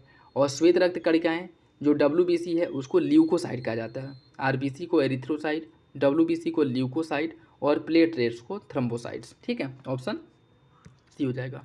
निम्नलिखित में से कौन मानव तंत्रिका तंत्र का हिस्सा है? रीढ़ की हड्डी, न्यूरॉन, सिनैप्स या फिर उपरोक्त में से सभी? इसका जो सही आंसर हो जाएगा ऑप्शन डी। ये सभी जो है मानव तंत्रिका तंत्र के भाग हैं, चाहे उरीट की हड्डी हो, सिनैप्स हो या फिर न्यूरॉन हो। ऑप्शन डी हो जाएगा। मानव आँख में वस्तुओं का जो प्रतिबिंब है कहाँ विवरता है? कार्निया पर, रेटिना पर, रक्तक पक या फिर सिलियरी बॉडी पर। इसका जो सही आंसर है क्या है? इसका सही आंसर हो जाएगा ऑप्शन बी। मानव आँख का जो प्रतिबिंब है रेटिना पर बनता है। ऑप्शन बी हो जाएगा। वृक्क की कार्यात्मक इकाई क्या है? मूत्रवाहिनी, नेफ्रॉन, मूत्राशय या फिर मूत्रमार्ग। इसका सही आंसर ऑप्शन बी। नेफ्रॉन जो है यह वृक्क के किडनी की कार्यात्मक इकाई है। ठीक है, सही आंसर जो है वो हो जाएगा आपका ऑप्शन बी। ऑप्शन बी हो जाएगा। नेक्स्ट देखिए, इसमें सूची फर्स्ट को सूची सेकंड से सम्मिलित करना है, सूची फर्स्ट को सूची सेकंड से सम्मिलित करना है। ठीक है, इसमें खिलजी वंश का शासन जो है कब से कब तक था? बात करें अगर खिलजी वंश का शासन जो है यह 1290 से 1320 तक था। गुलाम वंश का जो शासन है, गुलाम वंश का शासन 1206 से 1290, और इसके बाद फिर कौन आता है? खिलजी आता है। गुलाम, खिलजी, तुगलक, सैयद, लोदी। ठीक है, अगर इनके क्रम को आप याद रखते हैं तो भी इसे आप बहुत आराम से कर लेंगे। ठीक, उसके बाद आता है आपका तुगलक वंश। ठीक है, लोदी वंश की अगर हम बात करें, लोदी वंश का जो समय है वह है आपका 1451 से 1526। अगर इसको नहीं याद है ऐसे भी याद कर सकते हैं कि लोदी जो अंतिम पानीपत का जो 1526 में युद्ध हुआ था वह बाबर और इब्राहिम लोदी के बीच में हुआ था। ठीक है, और तुगलक वंश जो है यह 1320 से 1414 है। सही आंसर जो है वो हो जाएगा आपका option 4132। Option B, 4132। Option B हो जाएगा। निम्नलिखित घटनाओं पर विचार कीजिए और इन्हें जो है कालक्रम से व्यवस्थित करना है। ठीक है, इन्हें कालक्रम से व्यवस्थित करना है। जालंधर का युद्ध, जालंधर का युद्ध की अगर हम बात करें, ये सभी युद्ध जो है अलाउद्दीन खिलजी द्वारा लड़े गए थे। ठीक है, सभी युद्ध अलाउद्दीन खिलजी द्वारा लड़े गए थे, जिसमें से जालंधर का युद्ध हुआ था 1298 में। जालंधर का युद्ध हुआ था। क्रीली की जो लड़ाई है, क्रीली की लड़ाई हुई थी 1299 में, 1299 में। अमरोहा की लड़ाई 1305 में, 1305 में। और रावी की जो लड़ाई है वह 1306 में हुआ था, 1306 में। इसका जो सही आंसर है वो हो जाएगा आपका ऑप्शन डी। 1 2 3 4, ऑप्शन डी हो जाएगा। ठीक है, ऑप्शन डी हो जाएगा। लोदी वंश का अंतिम शासक कौन था? लोदी वंश का अंतिम शासक इब्राहिम लोदी था, जो पानीपत के युद्ध में बाबर से पराजित हुआ। ठीक है, पानीपत के युद्ध में बाबर से पराजित हुआ। ऑप्शन डी हो जाएगा। चौसा का युद्ध, चौसा का युद्ध कब लड़ा गया था? चौसा का युद्ध जो है लड़ा गया था आपका, एक सेकेंड, चौसा का युद्ध जो है वो 1539 में लड़ा गया था। ठीक है, चौसा का युद्ध हुमायूं और शेरशाह सूरी के बीच में चौसा का युद्ध हुआ था 1539 में। 1540 की अगर हम बात करें, इसमें कन्नौज बेलग्राम का युद्ध हुआ था, और ये भी शेरशाह सूरी और हुमायूं के बीच में हुआ था। ठीक है, 1528 में चंदेरी का युद्ध हुआ था। ठीक, 1528 में चंदेरी का युद्ध हुआ था। इसका सही आंसर हो जाएगा। 1526 में जो है यह पानीपत का प्रथम युद्ध हुआ था। इसका सही आंसर ऑप्शन ए है। विजयनगर साम्राज्य के निम्नलिखित शासकों पर विचार करें, उन्हें कालक्रम में व्यवस्थित कीजिए। हरिहर प्रथम, बुक्का प्रथम, देवराय द्वितीय, कृष्णदेवराय। कूट के हिसाब से जो है सही आंसर का चयन करना है। इसका सही आंसर हो जाएगा ऑप्शन बी। सभी जो है सुमिलित हैं। जैसे हरिहर प्रथम 1336 से 1356, उसके बाद बुक्का प्रथम आता है जो 1356 से 1377 तक शासन करता है। फिर हरिहर द्वितीय आता है 1377 से 1404 तक। उसके बाद आता है देवराय प्रथम 1406 से 1422। फिर देवराय द्वितीय आता है 1426 से 1446, और इसके बाद जो है फिर कृष्णदेव राय आते हैं 1509 से 1529। ठीक है, ऑप्शन बी हो जाएगा। अशोक द्वारा धम्म महामात्रों की नियुक्ति का उल्लेख जो किया गया है किस शिलालेख में किया गया है? इसका जो सही आंसर वो हो जाएगा ऑप्शन सी। अशोक ने अपने 5वें शिलालेख में धम्म महामात्रों की नियुक्ति का निर्देश दिया है। ऑप्शन सी हो जाएगा। ठीक है, और शिलालेख अगर थर्ड की बात करें, इसमें अशोक कहा है कि ब्राह्मणों जो गरीब वर्ग हैं उसके साथ साथ अपने माता पिता इन लोगों का सम्मान किया जाए, सम्मान करने का जो है बात करता है। और शिलालेख 4 जो है इसमें अगर हम बात करें, इसमें हिंसा न करना, ठीक है, हिंसा न करना, और धम्म नीति के अनुसार जो है जानवरों की हत्या न करना, ठीक है, और नैतिक नियमों का आचरण करना, इन सब का जो उल्लेख है चौथे शिलालेख में किया है। 5वें शिलालेख में धम्म महामात्रों की नियुक्ति का उल्लेख करता है। ठीक है, 5वें शिलालेख में धम्म महामात्रों की नियुक्ति करता है। और 6ठे शिलालेख में कहा है कि धम्म महामात्र जो है सीधे राजा से मिलेंगे और राजा से जो भी जानकारी है उससे अवगत कराएंगे राजा को। ठीक है, तो इसका सही आंसर हो जाएगा आपका ऑप्शन सी। हरिसेन निम्नलिखित में से किस गुप्त शासक का दरबारी कवि था? हरिसेन जो है समुद्रगुप्त का दरबारी कवि था, और हरिसेन द्वारा ही प्रयाग प्रशस्ति लेख जारी किया गया था। ठीक है, प्रयाग प्रशस्ति लेख जो है हरिसेन द्वारा ही जारी किया गया था, जिसमें जो है हरिसेड ने समुद्रगुप्त के बारे में विस्तार से वर्णन किया है। ऑप्शन बी हो जाएगा। नेक्स्ट देखिए, इसमें जो है कथन और कारक दिया गया है, आपको कूट के हिसाब से सही आंसर का चयन करना है। कथन और का बताना है कौन सा विकल्प सही है। चंदावर की लड़ाई ने गंगा घाटी में तुर्की शासन की नींव रखी। चंदावर की लड़ाई जीतने के बाद मोहम्मद गौरी कन्नौज और बनारस की ओर बढ़ा था। कौन सा विकल्प इसका सही है। इसका जो सही आंसर है वो हो जाएगा ऑप्शन सी। दोनों विकल्प सही है और आर की सही व्याख्या करता है। राजा रवि वर्मा एक प्रसिद्ध भारतीय चित्रकार थे। कहाँ के। राजा रवि वर्मा जो है यह त्रावणकोर के एक महत्वपूर्ण एक शासक और उसके साथ साथ एक बहुत ही महत्वपूर्ण चित्रकार भी थे। ठीक है, इंपॉर्टेंट। ऑप्शन सी हो जाएगा। निम्नलिखित में से कौन सा षडंग शब्द से संबंधित है। नृत्य, चित्रकारी, कठपुतली या फिर मिट्टी के बर्तन। इसका सही आंसर क्या है। इसका सही आंसर हो जाएगा ऑप्शन बी, चित्रकारी। देखिए, पहली शताब्दी से पूर्व के भारत में सादांगा या चित्रकला के 6 अंगों का विकास हुआ था, जिसे षडांग कहा जाता था, जिसमें रूप भेद, प्रमाणम, भाव, लावण्य योजनाम, सदृश्यम, वड़िकाभम और वड़िकाम भंगम, ये सभी जो है चित्रकला से संबंधित है। ऑप्शन बी हो जाएगा। और कब हुआ था। यह पहली शताब्दी की है। ठीक है, ऑप्शन ए बी हो जाएगा। एलिफेंटा की गुफाएं किस लिए प्रसिद्ध है। बौद्ध स्थल के लिए, शैव साइट, वैष्णव या फिर ए और बी। इसका जो सही आंसर है वो हो जाएगा ऑप्शन डी। एलिफेंटा की गुफा में बौद्ध स्थल और शैव स्थल दोनों की से संबंधित मूर्तियां और चित्र देखने को मिलेंगे। तो ऑप्शन डी जो है इसका सही हो जाएगा। 1937 के प्रांतीय चुनाव के संदर्भ में कौन सा विकल्प सही है। यह भारत सरकार अधिनियम 1935 के प्रावधानों के तहत आयोजित किया गया था और भारतीय राष्ट्रीय कांग्रेस को बंगाल, असम और उत्तर पश्चिम सीमांत प्रांत में बहुमत मिला था। कौन सा विकल्प इसका सही है। इसका जो सही आंसर वो हो जाएगा ऑप्शन ए। पहला सही है, दूसरा गलत है। भारतीय राष्ट्रीय कांग्रेस जो है उस बंगाल, असम और उत्तर पश्चिम प्रांत यहाँ पर यह बहुमत से वंचित रह गई थी। ठीक है, यहाँ पे बहुमत नहीं मिला था। तो सही आंसर हो जाएगा आपका ऑप्शन ए। पहला सही है, दूसरा गलत। निम्नलिखित में से कौन भारतीय स्वतंत्रता संग्राम के संगठक संस्थापक सही नहीं है। Hind association Sohan Singh Bhakna, India house Shyamji Krishna Varma, भारतीय राष्ट्रीय सेना सुभाष चंद्र बोस और Paris India society madam Bhikaji Cama. कौन सा विकल्प गलत है। इसका जो सही आंसर है वो हो जाएगा ऑप्शन सी, भारतीय राष्ट्रीय सेना सुभाष चंद्र बोस। ये गलत है। ठीक है, इंडिया हाउस की अगर हम बात करें, इंडिया हाउस या हिंद एसोसिएशन, देखिए हिंद एसोसिएशन जो है इसका गठन जो किया गया था, कब किया गया था 1913 में सोहन सिंह भाखना द्वारा। इंडिया हाउस 1905 में इसका गठन किया गया था श्यामजी कृष्ण वर्मा द्वारा। कहाँ पे, इंग्लैंड में किया गया था।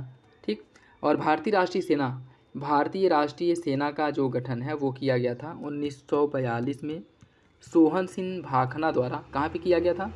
इंडियन राष्ट्रीय आर्मी मोहन सिंह द्वारा किया गया था। ठीक है, जापान में किया गया था। ठीक, और पेरिस इंडिया सोसाइटी का स्थापना मैडम भिकाजी कामा द्वारा पेरिस में किया गया था 1905 में। ठीक है, तो इसका जो सही आंसर वो हो जाएगा ऑप्शन सी, भारतीय राष्ट्रीय सेना। निम्नलिखित में से कौन किसान सभा से संबंधित नहीं है। इसका जो सही आंसर वो हो जाएगा ऑप्शन सी, राजकुमार शुक्ल। इनका संबंध जो है किसान सभा से, बाकी गौरी शंकर मिश्र, इंद्र नारायण द्विवेदी और मदन मोहन मालवीय, इन लोगों का संबंध जो है किसान सभा से है। ठीक है, तो सही आंसर जो है वो हो जाएगा आपको ऑप्शन सी। भारत स्त्री महामंडल की पहली बैठक का आयोजन कहाँ पे किया गया था।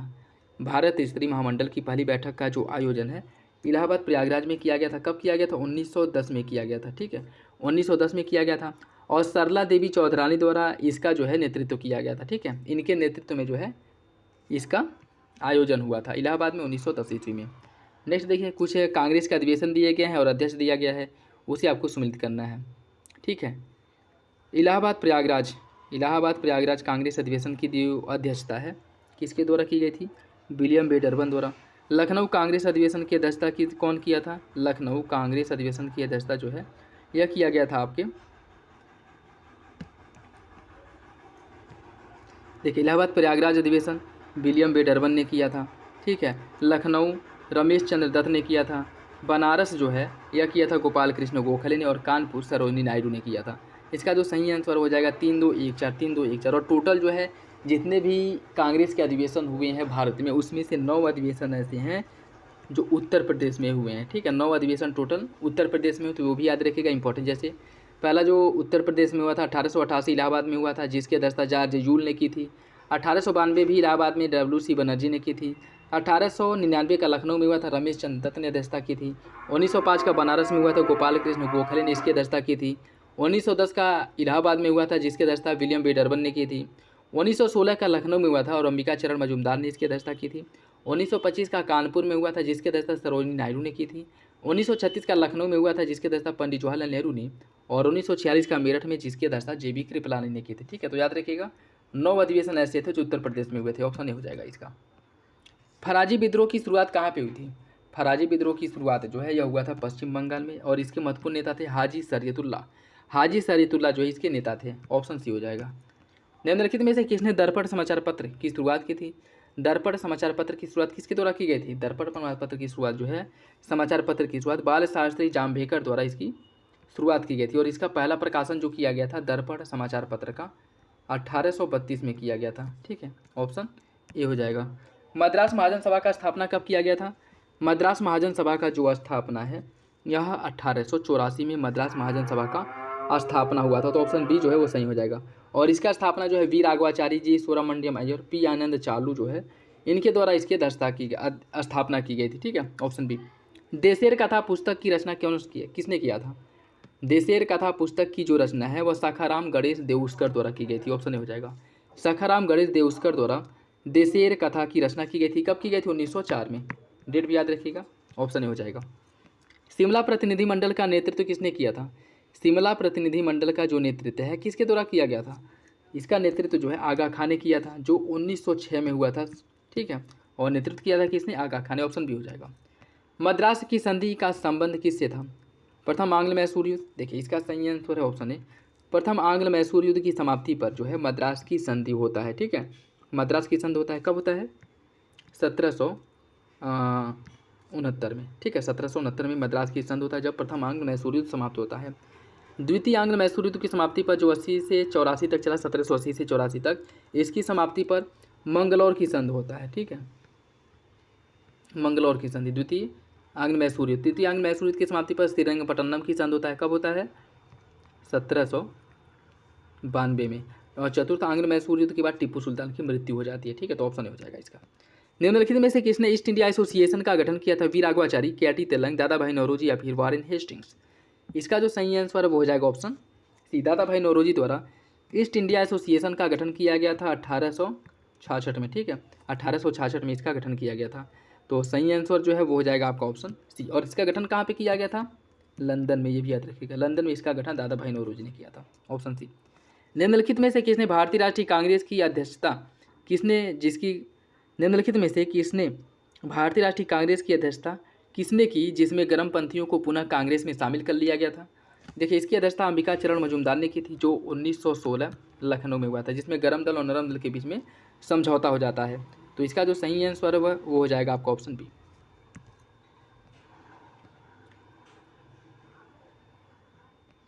निम्नलिखित में से किस अधिनियम में अखिल भारतीय महासंघ का प्रावधान किया गया था? अखिल भारतीय महासंघ का प्रावधान किया गया था भारत सरकार अधिनियम 1935 में।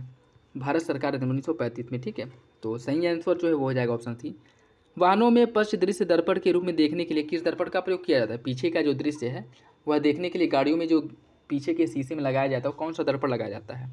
इसका जो सही आंसर है वो हो जाएगा ऑप्शन सी, अवतल दर्पण। अवतल दर्पण लगाया जाता है। ठीक है, सही आंसर जो है वो अवतल दर्पण का उत्तल दर्पण लगाया जाता है। ठीक है, ऑप्शन सी हो जाएगा। निम्नलिखित द्रव्यांकों पर विचार कीजिए और उन्हें उनके अपवर्तनांक के बढ़ते क्रम में व्यवस्थित कीजिए। ठीक है, सबसे अधिक अपवर्तनांक किसका होता है उसे लास्ट में लगाना है, और सबसे कम किसका होता है उसे स्टार्टिंग में लगाना है। ठीक है, तो अपवर्तनांक के बढ़ते क्रम की अगर हम बात करें, सबसे कम अपवर्तनांक जो होता है वह खनिज नमक का होता है। ठीक, उसके बाद रूबी माणिक्य का, फिर नीलम का, फिर हीरा का। तो इसका जो सही आंसर हो जाएगा आपका ऑप्शन बी, 1 2 3 4। ठीक है, 1 2 3 4, 1 2 3 4 आपका सही हो जाएगा। जिसमें हीरा के अपवर्तनांक की अगर हम बात करें तो 2.42 जो है यह हीरे का अपवर्तनांक होता है। ठीक, जबकि खनिज नमक की अगर हम बात करें इसका जो अपवर्तनांक है 1.63 होता है। ऑप्शन बी हो जाएगा। नेक्स्ट देखिए, अभिनेत्र लेंस की फोकस दूरी को पक्षाभि पेशियों द्वारा समायोजित किया जाता है। अभिनेत्र लेंस की वक्रता पक्षमाभि पेशियों के संकुचन या शीतलन के साथ बदलती है। कौन सा विकल्प इसका सही होगा? इसका जो सही आंसर है वो हो जाएगा आपका ऑप्शन डी। दोनों विकल्प आपके सही हैं और आर एक ही सही व्याख्या करता है। ऑप्शन डी हो जाएगा। निम्नलिखित में से कौन सी घटना तारों के टिमटिमाने के कारण होता है? तारे जो टिमटिमाते हैं किसके कारण टिमटिमाते हैं? इसका सही आंसर हो जाएगा आपका ऑप्शन सी, अपवर्तन या फिर रिफ्रैक्शन के कारण, ऑप्शन सी हो जाएगा, ऑप्शन सी। लिटमस पिलियन का जो वास्तविक रंग होता है वह कैसा होता है, लाल, नीला, बैगनी या फिर हरा। इसका सही आंसर हो जाएगा ऑप्शन सी, बैगनी कलर का होता है, ठीक है। निम्नलिखित में से कौन कैल्शियम कार्बोनेट के प्रकार हैं, चूना पत्थर, खड़िया, संगमरमर या फिर बेकिंग सोडा। चूना पत्थर की अगर हम बात करें तो चूना पत्थर, खड़िया और संगमरमर ये सभी जो है कैल्शियम कार्बोनेट के अंतर्गत आते हैं, ऑप्शन बी हो जाएगा, ठीक है, ऑप्शन बी। कौन सा पद किसी विलयन में हाइड्रोजन आयन सांद्रता के माप को दर्शाता है, पुषांश, पीएच, क्षारीय या फिर ओएच। देखिए इसका जो सही आंसर है वो हो जाएगा ऑप्शन बी, पीएच वैल्यू के आधार पर बताया जाता है कि कोई पदार्थ जो है अम्लीय है कि क्षारीय है, ठीक है, ऑप्शन बी हो जाएगा। नेक्स्ट देखिए, इसमें सूची फर्स्ट को सूची सेकेंड से सुमेलित करना है। सिरका में एसिटिक अम्ल, टमाटर में ऑक्जैलिक अम्ल, नेटल के डंक जैसे चींटी वगैरह हो गए उसमें मैथोनोइक अम्ल और खट्टे दूध में लैक्टिक अम्ल पाया जाता है। सही आंसर 1 2 3 4 ऑप्शन ए, ठीक। दंत क्षय को रोकने के लिए निम्नलिखित में से कौन सा पदार्थ महत्वपूर्ण है, calcium hydroxy apatite, magnesium chloride, benzene या फिर सोडियम क्लोराइड। इसका सही आंसर क्या होगा, इसका जो सही आंसर है वो हो जाएगा आपका option A, calcium hydroxy apatite, option A हो जाएगा। निम्नलिखित में से कौन सी प्रक्रिया एल्यूमिनियम पर मोटी ऑक्साइड परत बनाती है, एनोडीकरण, विद्युत लेपन, यसत लेपन या फिर परत।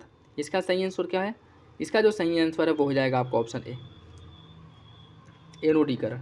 एनोडीकरण या एल्यूमिनियम पर मोटी ऑक्साइड की परत बनाने की प्रक्रिया है जो वायु के संपर्क में आने पर एल्यूमिनियम पर ऑक्साइड की पतली परत का निर्माण करती है, ठीक है, ऑप्शन ए हो जाएगा। उत्तर प्रदेश निम्नलिखित में से किस क्षेत्र को पहले मधुपुरा के नाम से जाना जाता था। देखिए उत्तर प्रदेश का जो मथुरा है इसे पहले मधुपुरा के नाम से जाना जाता था, ठीक है, सही आंसर हो जाएगा आपका ऑप्शन सी। फारसी पुस्तक बहरेज खवार के लेखक कौन है, याह्या बिन अहमद सरहिंदी या अहमद यादगार, मीर मोहम्मद मासूम या फिर शेख बेजोहिद्दीन अशरफ लखनौरी। इसका सही आंसर है ऑप्शन डी, शेख बेजोहिद्दीन अशरफ लखनौरी द्वारा फारसी पुस्तक बहरेज ख्वार का क्या किया गया था, रचना किया गया था, ऑप्शन डी हो जाएगा इसका। निम्नलिखित में से किस शहर में 5वां वैश्विक आयुर्वेद महोत्सव 2023 का आयोजन किया गया था, भोपाल, नोएडा, वाराणसी या फिर तिरुवनंतपुरम। इसका जो सही आंसर है वो हो जाएगा ऑप्शन डी, तिरुवनंतपुरम, ठीक है, तिरुवनंतपुरम में, और यह जो है उस समय बहुत ज़्यादा चर्चा में था, ठीक है, तो सही आंसर जो है वो हो जाएगा ऑप्शन डी। और इसका जो उद्घाटन है उपराष्ट्रपति जगदीप धनखड़ द्वारा इसका उद्घाटन किया गया था, ठीक है, ऑप्शन डी हो जाएगा। और इसमें अगर हम बात करें इसका जो टैगलाइन था, इसका जो थीम था वह था स्वास्थ्य देखभाल में उभरती चुनौतियों और पुनर्स्थापना के लिए आयुर्वेद, ऑप्शन डी हो जाएगा। निम्नलिखित में से किस देश में 13वां हॉकी इंडिया सीनियर पुरुष राष्ट्रीय चैंपियनशिप 2023 जीता, किसके द्वारा यह खिताब जो है जीता गया था। इसका जो सही आंसर वो हो जाएगा ऑप्शन बी, पंजाब ने यह खिताब जीता था। और पंजाब की अगर हम बात करें तो इसने हरियाणा को हरा करके यह खिताब जीता था, ठीक है, हरियाणा को, ऑप्शन बी हो जाएगा। केंद्रीय प्रत्यक्ष कर बोर्ड CBDT, केंद्रीय प्रत्यक्ष कर board, central board of direct taxes, इसके बारे में कौन सा विकल्प सही है। यह केंद्रीय राजस्व बोर्ड अधिनियम 1974 के तहत कार्यरत एक वैधानिक प्राधिकरण है। यह वित्त मंत्रालय के राजस्व विभाग के अंतर्गत संचालित होता है। कौन सा विकल्प इसका सही है, इसका जो सही आंसर है वो हो जाएगा आपका ऑप्शन सी। दूसरा सही है, पहला गलत है, दूसरा सही है, पहला गलत है। देखिए इसका जो गठन किया गया था वह केंद्रीय प्रत्यक्ष कर बोर्ड राजस्व बोर्ड अधिनियम 1974 नहीं 1963 के तहत किया गया था, ठीक है, तो दूसरा सही है, पहला गलत। Leadership group of industry transition 2.0 Bharat और किस देश के बीच सहकार्य है, यूनाइटेड किंगडम, जापान, स्वीडन या फिर नॉर्वे। इसका सही आंसर क्या होगा, इसका जो सही आंसर है वो हो जाएगा आपका ऑप्शन सी, स्वीडन के बीच, ठीक है, स्वीडन के बीच। सही आंसर जो है वो हो जाएगा आपका ऑप्शन सी, ठीक है, ऑप्शन सी। किस देश ने संयुक्त राष्ट्र जलवायु परिवर्तन सम्मेलन के कॉन्फ्रेंस ऑफ पार्टीज COP28 में ग्रीन क्रेडिट प्रोग्राम की घोषणा की थी, संयुक्त राज्य अमेरिका, चीन, भारत या फिर संयुक्त अरब अमीरात। इसका सही answer option C, Bharat, India द्वारा इसकी घोषणा की गई थी, ठीक है, ऑप्शन ए हो जाएगा, ऑप्शन सी हो जाएगा। नेक्स्ट देखिए, सहयोग और सूचना के आदान प्रदान के संबंध में दिसंबर 2023 में RBI ने किसके साथ एक समझौता किया था, यूरोपीय central bank, bank of Africa, bank of England या फिर बैंक ऑफ अमेरिका। इसका सही आंसर है option C, bank of England के बीच में, इंपॉर्टेंट है ऑप्शन सी। 16वें वित्त आयोग की सिफारिश जो है कब से कब तक जो है रहेगी, मतलब कितने 5 वर्ष के लिए रहेगी। इसकी जो शुरुआत है वो कब से होगी, देखिए इसकी जो शुरुआत है वह 1 अप्रैल 2026 से होगी, ऑप्शन बी होगा 1 अप्रैल 2026। 26 से इसकी शुरुआत होगी, ऑप्शन बी हो जाएगा।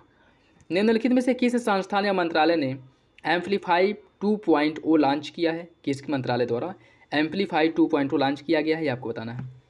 आवास और शहरी कार्य मंत्रालय, भारतीय रिजर्व बैंक, नागरिक उड्डयन मंत्रालय या फिर नीति आयोग। इसे लॉन्च किया गया है आवास और शहरी कार्य मंत्रालय द्वारा, ऑप्शन ए हो जाएगा। हाल ही में निम्नलिखित में से किस संस्थान ने नारकोंडम द्वीप के निकट तेल और गैस की खोज की है? इसकी खोज की गई है IIT कानपुर द्वारा, ऑप्शन बी हो जाएगा। निम्नलिखित में से किस राज्य ने मिशन इन्वेस्टिगेशन 75 डेज शुरू किया है? मिशन इन्वेस्टिगेशन 75 डेज की जो शुरुआत है यह किसके द्वारा की गई है? इसकी शुरुआत की गई है बिहार सरकार द्वारा, ऑप्शन ए हो जाएगा। रिलायंस जियो ने किसके सहयोग से भारत GPT लॉन्च किया है? IIT Patna, IIT Bhilai, IIT मंडी या फिर IIT बॉम्बे। इसका जो सही आंसर है क्या होगा? इसका सही answer option D IIT Bombay के सहयोग से। निम्नलिखित में से किस राज्य ने दिसंबर 2023 में भारत की पहली पनडुब्बी आधारित अंडर वाटर पर्यटन सुविधा की शुरुआत की है? इसकी शुरुआत कब किया गया है? इसकी शुरुआत जो किया गया है वह गुजरात में किया गया है। एक देखे होंगे कि एक वीडियो उस समय बहुत ज़्यादा वायरल हुआ था जिसमें प्रधानमंत्री नरेंद्र मोदी एक क्यूब में बैठ करके द्वारका जो नीचे गुजरात में डूबा हुआ है वहाँ पे गए थे, जिसको बहुत ज़्यादा जो है प्रमोट किया गया था, ठीक है, वही था। उसी समय जो है इन्होंने अंडर वाटर पर्यटन सुविधा की शुरुआत की थी, ऑप्शन बी हो जाएगा। अभय हस्तम कार्यक्रम किस राज्य सरकार द्वारा शुरू किया गया है? अभय हस्तम कार्यक्रम की शुरुआत किया गया है तेलंगाना सरकार द्वारा, ठीक है, तेलंगाना सरकार द्वारा, ऑप्शन ये हो जाएगा। इंडिया स्किल रिपोर्ट 2024 का विषय क्या था? इंडिया स्किल रिपोर्ट 2024 का विषय क्या था? इसका विषय था कार्य कौशल और गतिशीलता के भविष्य पर AI का प्रभाव, ऑप्शन ए हो जाएगा, ऑप्शन ए। निम्नलिखित में से किस हवाई अड्डे को यूनेस्को का प्रिक्स वर्सेल्स पुरस्कार 2023 दिया गया है? प्रिक्स वर्सेल्स पुरस्कार 2023 किसे दिया गया है? जयपुर अंतर्राष्ट्रीय हवाई अड्डा, GMR अंतर्राष्ट्रीय हवाई अड्डा, कैंपेगौड़ा अंतर्राष्ट्रीय हवाई अड्डा या फिर इंदिरा गांधी अंतर्राष्ट्रीय हवाई अड्डा। इसका सही आंसर क्या होगा? इसका जो सही आंसर है वो हो जाएगा ऑप्शन सी, कैंपेगौड़ा अंतर्राष्ट्रीय हवाई अड्डा, ऑप्शन सी। निम्नलिखित में से किसके द्वारा मेडटेक मित्र ऑनलाइन पोर्टल लॉन्च किया गया है? किसके द्वारा लॉन्च किया गया था? देखिए, यह जो लॉन्च किया गया था वह स्वास्थ्य और परिवार कल्याण मंत्रालय द्वारा किया गया था, ठीक है, ठीक, ऑप्शन सी हो जाएगा। प्रधानमंत्री ने दिसंबर 2023 में उत्तर प्रदेश के निम्नलिखित में से किस शहर से पहली अमृत भारत ट्रेन को हरी झंडी दिखाई थी?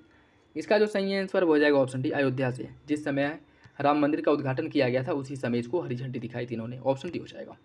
उत्तर प्रदेश सरकार ने राज्य की पहली इंट्रा डिस्ट्रिक्ट हेलीकॉप्टर सेवा का उद्घाटन कहाँ से किया था?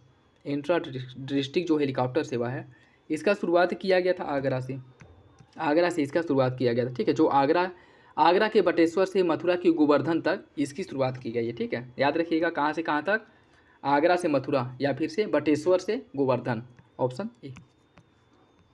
उत्तर प्रदेश में वन्यजीव संरक्षण से संबंधित निम्नलिखित कथनों पर विचार कीजिए। कछुआ पुनर्स्थापना योजना, प्रोजेक्ट एलिफेंट, लुप्त प्राय प्रजाति प्रजनन केंद्र, जलीय पारिस्थितिकी तंत्र के संरक्षण के लिए राष्ट्रीय योजना। इन्हें जो है कूट के हिसाब से क्रम से आपको लगाना है, ठीक है। अगर हम बात करें इसमें बात करें कछुआ पुनर्स्थापना योजना की जो शुरुआत है वह 1986 में किया गया था, ठीक है, 1986 में। प्रोजेक्ट एलिफेंट की जो शुरुआत है 1992 में हुआ था, ठीक। लुप्त प्राय प्रजाति प्रजनन केंद्र इसकी शुरुआत 1984 में किया गया था, ठीक है। और जलीय पारिस्थितिकी के लिए जो ये तंत्र है इसका स्थापना किया गया था 2013 में, ठीक है, 2013 में। तो इसका जो सही आंसर है वो हो जाएगा आपका ऑप्शन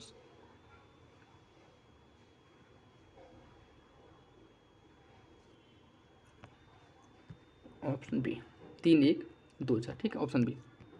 नेक्स्ट देखिए, उत्तर प्रदेश में भारतीय पशु चिकित्सा अनुसंधान संस्थान कहाँ पे है? उत्तर प्रदेश में भारतीय पशु चिकित्सा अनुसंधान संस्थान है बरेली में। कहाँ पे है? बरेली में, ठीक है, ऑप्शन डी हो जाएगा। अन्य कुछ संस्थान है वो भी देख लीजिए, जैसे केंद्रीय औषधि अनुसंधान संस्थान लखनऊ में है, दलहन अनुसंधान संस्थान है कानपुर में, पशु चिकित्सा अनुसंधान संस्थान कानपुर में, सब्जी अनुसंधान संस्थान जो भारतीय सब्जी अनुसंधान संस्थान है वाराणसी में है, भारतीय घास स्थल तथा चारा अनुसंधान संस्थान झांसी में है, और बकरी अनुसंधान संस्थान है मथुरा में, ठीक है। नेक्स्ट देखिए, निम्नलिखित कथनों में से कौन उत्तर प्रदेश के बारे में सही नहीं है? मिर्जापुर विंध्यवासिनी मंदिर के लिए प्रसिद्ध है, रुस्तम खान ने 1625 में मुरादाबाद की स्थापना की थी, देवी पाटन मंडल का मुख्यालय बहराइच में है, और झांसी शहर पहुजा और बेतवा नदी के बीच में स्थित है। कौन सा विकल्प गलत है?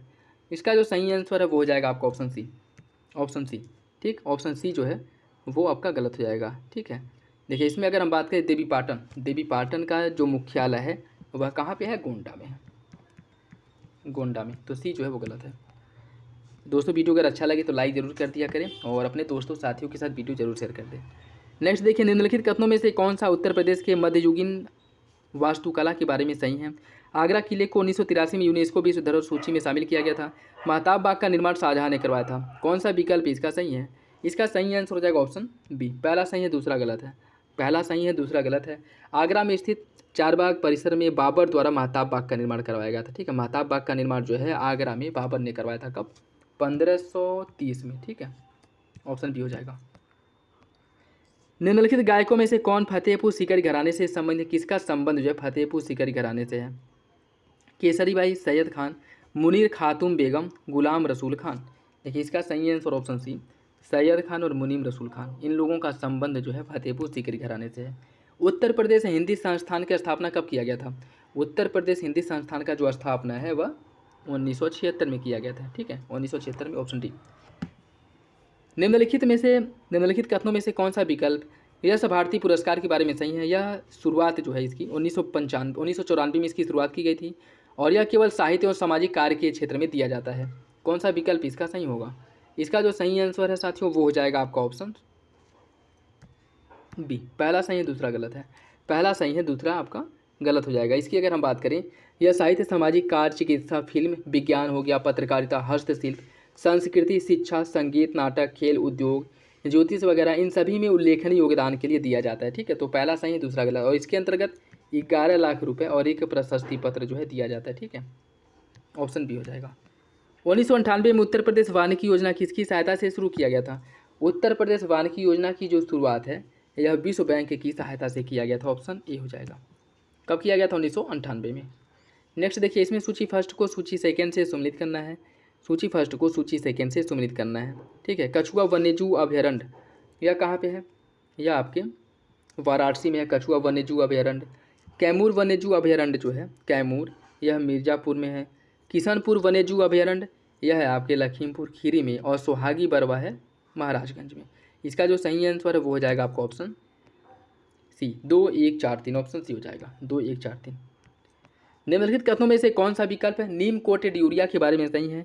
नीम कोटिंग यूरिया जो है यह नाइट्रीकरण प्रतिरोधी के रूप में कार्य करता है और सभी घरेलू उत्पादकों के लिए अनिवार्य है कि वे किसी भी प्रकार के यूरिया का उत्पादन नीम कोटेड यूरिया के रूप में ही करेंगे। कौन सा विकल्प इसका सही है। इसका जो सही आंसर है वो हो जाएगा आपका ऑप्शन ए, दोनों विकल्प सही हैं। भारतीय कृषि अनुसंधान परिषद ICAR की स्थापना कब किया गया था, 20, 23, 25 या फिर 29। इसका सही आंसर हो जाएगा आपका ऑप्शन डी, 1929 में किया गया था। ठीक है, 1929 में पहले जो imperial council of agriculture research के नाम से किया गया था, जो 1860 में इसे जो है ICAR Indian council of agriculture research या भारतीय कृषि अनुसंधान परिषद में कन्वर्ट कर दिया गया। ठीक है, इसका सही आंसर जो है वो हो जाएगा आपका ऑप्शन बी, 1929 में इसका स्थापना हुआ था। ठीक है, और इसकी अगर हम बात करें, मुख्यालय नई दिल्ली में है। नई दिल्ली में इसका मुख्यालय है। ठीक है, और आज़ादी के बाद जो है इसका नाम बदल करके ICAR कर दिया गया था। ऑप्शन डी हो जाएगा। निम्नलिखित में से कौन जीरो बजट नेचुरल फार्मिंग के घटक हैं। जीवामृत, बीजामृत, आच्छादन, वाफसा। कौन सा विकल्प इसका सही है। इसका जो सही आंसर है वो हो जाएगा ऑप्शन डी, सभी विकल्प जो है सही है, सभी विकल्प सही हो जाएंगे। निम्नलिखित में से कौन प्रशांत महासागर की शीत धाराएं नहीं है। कैलिफोर्निया, आयोसीबो, पेरुवियन या फिर क्यूरोसिबो। इसका जो सही आंसर है वो हो जाए ऑप्शन डी, क्यूरोसिबो जो है गर्म जलधारा है, बाकी आयोसीबो, पेरुवियन और कैलिफोर्निया ये तीनों जो है ठंडी जलधाराएं हैं। Option D. निम्नलिखित में से कौन जल विद्युत परियोजना राज्य सुमेलित नहीं है। डोयांग नागालैंड, टिहरी उत्तराखंड, कामेंग अरुणाचल प्रदेश, कोटेश्वर मिजोरम। कौन सा विकल्प जो है गलत है। कूट के हिसाब से मतलब इसमें आपको बताना है कि कौन सा कथन आपका गलत है। देखिए इसकी अगर हम बात करें, जो कोटेश्वर है यह आपके मिजोरम में नहीं है। ठीक है, कोटेश्वर की अगर हम बात करें यह कहाँ पे है, कोटेश्वर जो है, एक सेकेंड,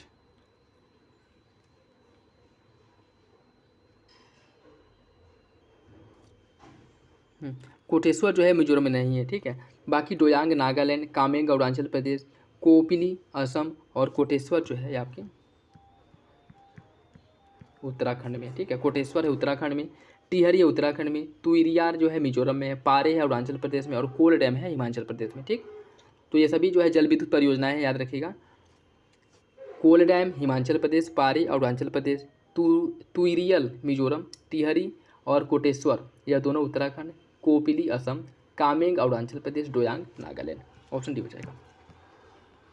निम्नलिखित में से कौन पर्वतीय दर्रा राज्य केंद्र शासित प्रदेश से सही सुलित नहीं है? रोहतांग है हिमाचल प्रदेश में, बनिहाल जम्मू कश्मीर, नाथुला अरुणाचल प्रदेश, भेड़ाघाट महाराष्ट्र। कौन सा विकल्प गलत है? इसका जो सही आंसर है वो हो जाएगा ऑप्शन डी। नाथुला जो है ये कहाँ पे है? नाथुला है आपकी सिक्किम में, नाथुला सिक्किम में है, ठीक है। नाथुला हो गया, जिलेपला हो गया, यह दोनों सिक्किम में है। बाकी भोर घाट, थाल घाट ये आपके महाराष्ट्र में है। सेला, बोमडीला और दीफू दर्रा अरुणाचल प्रदेश में है। रोहतांग, सिपकिला हिमाचल प्रदेश, पालघाट दर्रा जो है ये आपको केरल में देखने को मिल जाएगा। बनिहाल है जम्मू कश्मीर में, जो जिला चांगला यह दोनों लद्दाख में है, ठीक है। तो सी जो है वो गलत हो जाएगा। साइमन कमीशन के संदर्भ में कौन सा विकल्प सही है? इसे 1927 में भारत सरकार अधिनियम 1919 के जो कामकाज हैं उसकी समीक्षा के लिए इसका गठन किया गया था और इसने द्वैध शासन को समाप्त करने की अनुशंसा की थी। कौन सा विकल्प सही है? इसका सही आंसर हो जाएगा ऑप्शन सी, दोनों विकल्प सही हैं। भारतीय स्वतंत्रता संग्राम की निम्नलिखित घटनाओं पर विचार किए उन्हें कालक्रम में व्यवस्थित कीजिए। अहमदाबाद कॉटन मिल हड़ताल, खेड़ा, बारदोली और चंपारण। इन्हें जो है क्रम से आपको लगाना है, ठीक है, इन्हें क्रम से लगाना है। बात करेगा चंपारण, चंपारण जो हुआ था यह सबसे पहले 1917 में हुआ था, ठीक है। उसके बाद Ahmedabad cotton mill, Ahmedabad cotton mill यह 1918 में हुआ था, ठीक। उसके बाद है आपका खेड़ा, खेड़ा जो हुआ था ये भी 1918 में ही हुआ था और लास्ट में हुआ था बारदोली जो 1928 में हुआ था, ठीक है। तो इसका जो सही आंसर है वो हो जाएगा आपका ऑप्शन 4, 1, 2, 3 ऑप्शन बी हो जाएगा। हड़प्पाई लिपि के संदर्भ में कौन सा विकल्प सही है? इसमें चित्रात्मक और वर्णनात्मक लिपि दोनों शामिल हैं, या दाईं से बाईं ओर लिखी जाती है। कौन सा विकल्प इसका सही है? इसका जो सही आंसर है वो हो जाएगा आपका ऑप्शन सी। दूसरा सही है, पहला गलत है। दूसरा जो सही है पहला आपका गलत हो जाएगा। क्यों? क्योंकि इसमें वर्णात्मक वर्ण का उल्लेख नहीं किया गया, केवल चित्रात्मक है, जिसे पिक्टोग्राफिक कहा जाता है, जिसे पिक्टोग्राफिक कहा जाता है। चित्र के रूप में जो है, जैसे ऐसे चित्र बना दिए गए या फिर से ऐसे बना दिए गए, ठीक है। इस तरह के चित्र जो है इसके माध्यम से लिखावट किया गया, ठीक है। और यह जो है दाईं से बाईं ओर लिखी जाती है, दाईं से बाईं ओर लिखी जाती है, जिसे क्या कहा जाता है? जिसे वेस्ट्रोफेंडम तकनीक कहा जाता है, ठीक है, वेस्ट्रोफेंडम। तो ये क्वेश्चन जो है पूछ लेता है कि ये जो चित्रात्मक लिखावट है उसको क्या कहा जाता है? उसको कहा जाता है आपका पिक्टोग्राफिक या भाव चित्रात्मक, ठीक है। और बाकी जो दाईं से बाईं ओर लिखी जाती है इसको वेस्ट्रोफेंडम कहा जाता है। सही आंसर हो जाएगा आपका ऑप्शन सी। दूसरा सही है, पहला गलत। नेक्स्ट देखिए, ऋग्वैदिक प्रशासन में अक्षवाप कौन था? ऋग्वैदिक प्रशासन में अक्षवाप जो है, लेखाकार को अक्षवाप कहा जाता था ऋग्वैदिक काल में। ऑप्शन सी हो जाएगा, ठीक। नेक्स्ट देखिए, और आज का लास्ट क्वेश्चन, वत्स की राजधानी कहाँ पे थी? बात करिए अगर वत्स की राजधानी, वत्स की जो राजधानी है वह थी कौशाम्बी, वत्स की कौशाम्बी थी। अंग की राजधानी थी चंपा और सुरसेन की राजधानी थी कहाँ पे? मथुरा। चेदी की सुक्तिमती, सोतिवती। सही आंसर हो जाएगा 1, 2, 4, 3 ऑप्शन बी, ठीक है, ऑप्शन बी।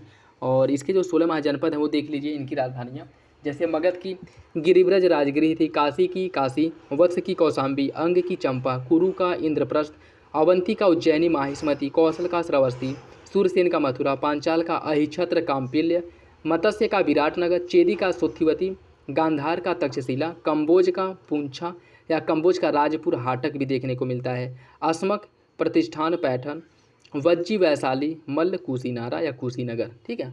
तो ये 16 महाजनपद हैं और इनकी राजधानियाँ। और यह लास्ट क्वेश्चन था। आई होप वीडियो आप लोगों को अच्छा लगा होगा। वीडियो पसंद है तो लाइक करिए, अपने दोस्तों साथियों के साथ वीडियो जरूर शेयर कर दिया करें और किसी भी क्वेश्चंस को लेकर के कोई डाउट हो, कन्फ्यूजन हो, कमेंट बॉक्स में कमेंट करके पूछ सकते हैं। तो चलिए मिलते हैं अगले वीडियो में, तब तक के लिए धन्यवाद, जय हिंद।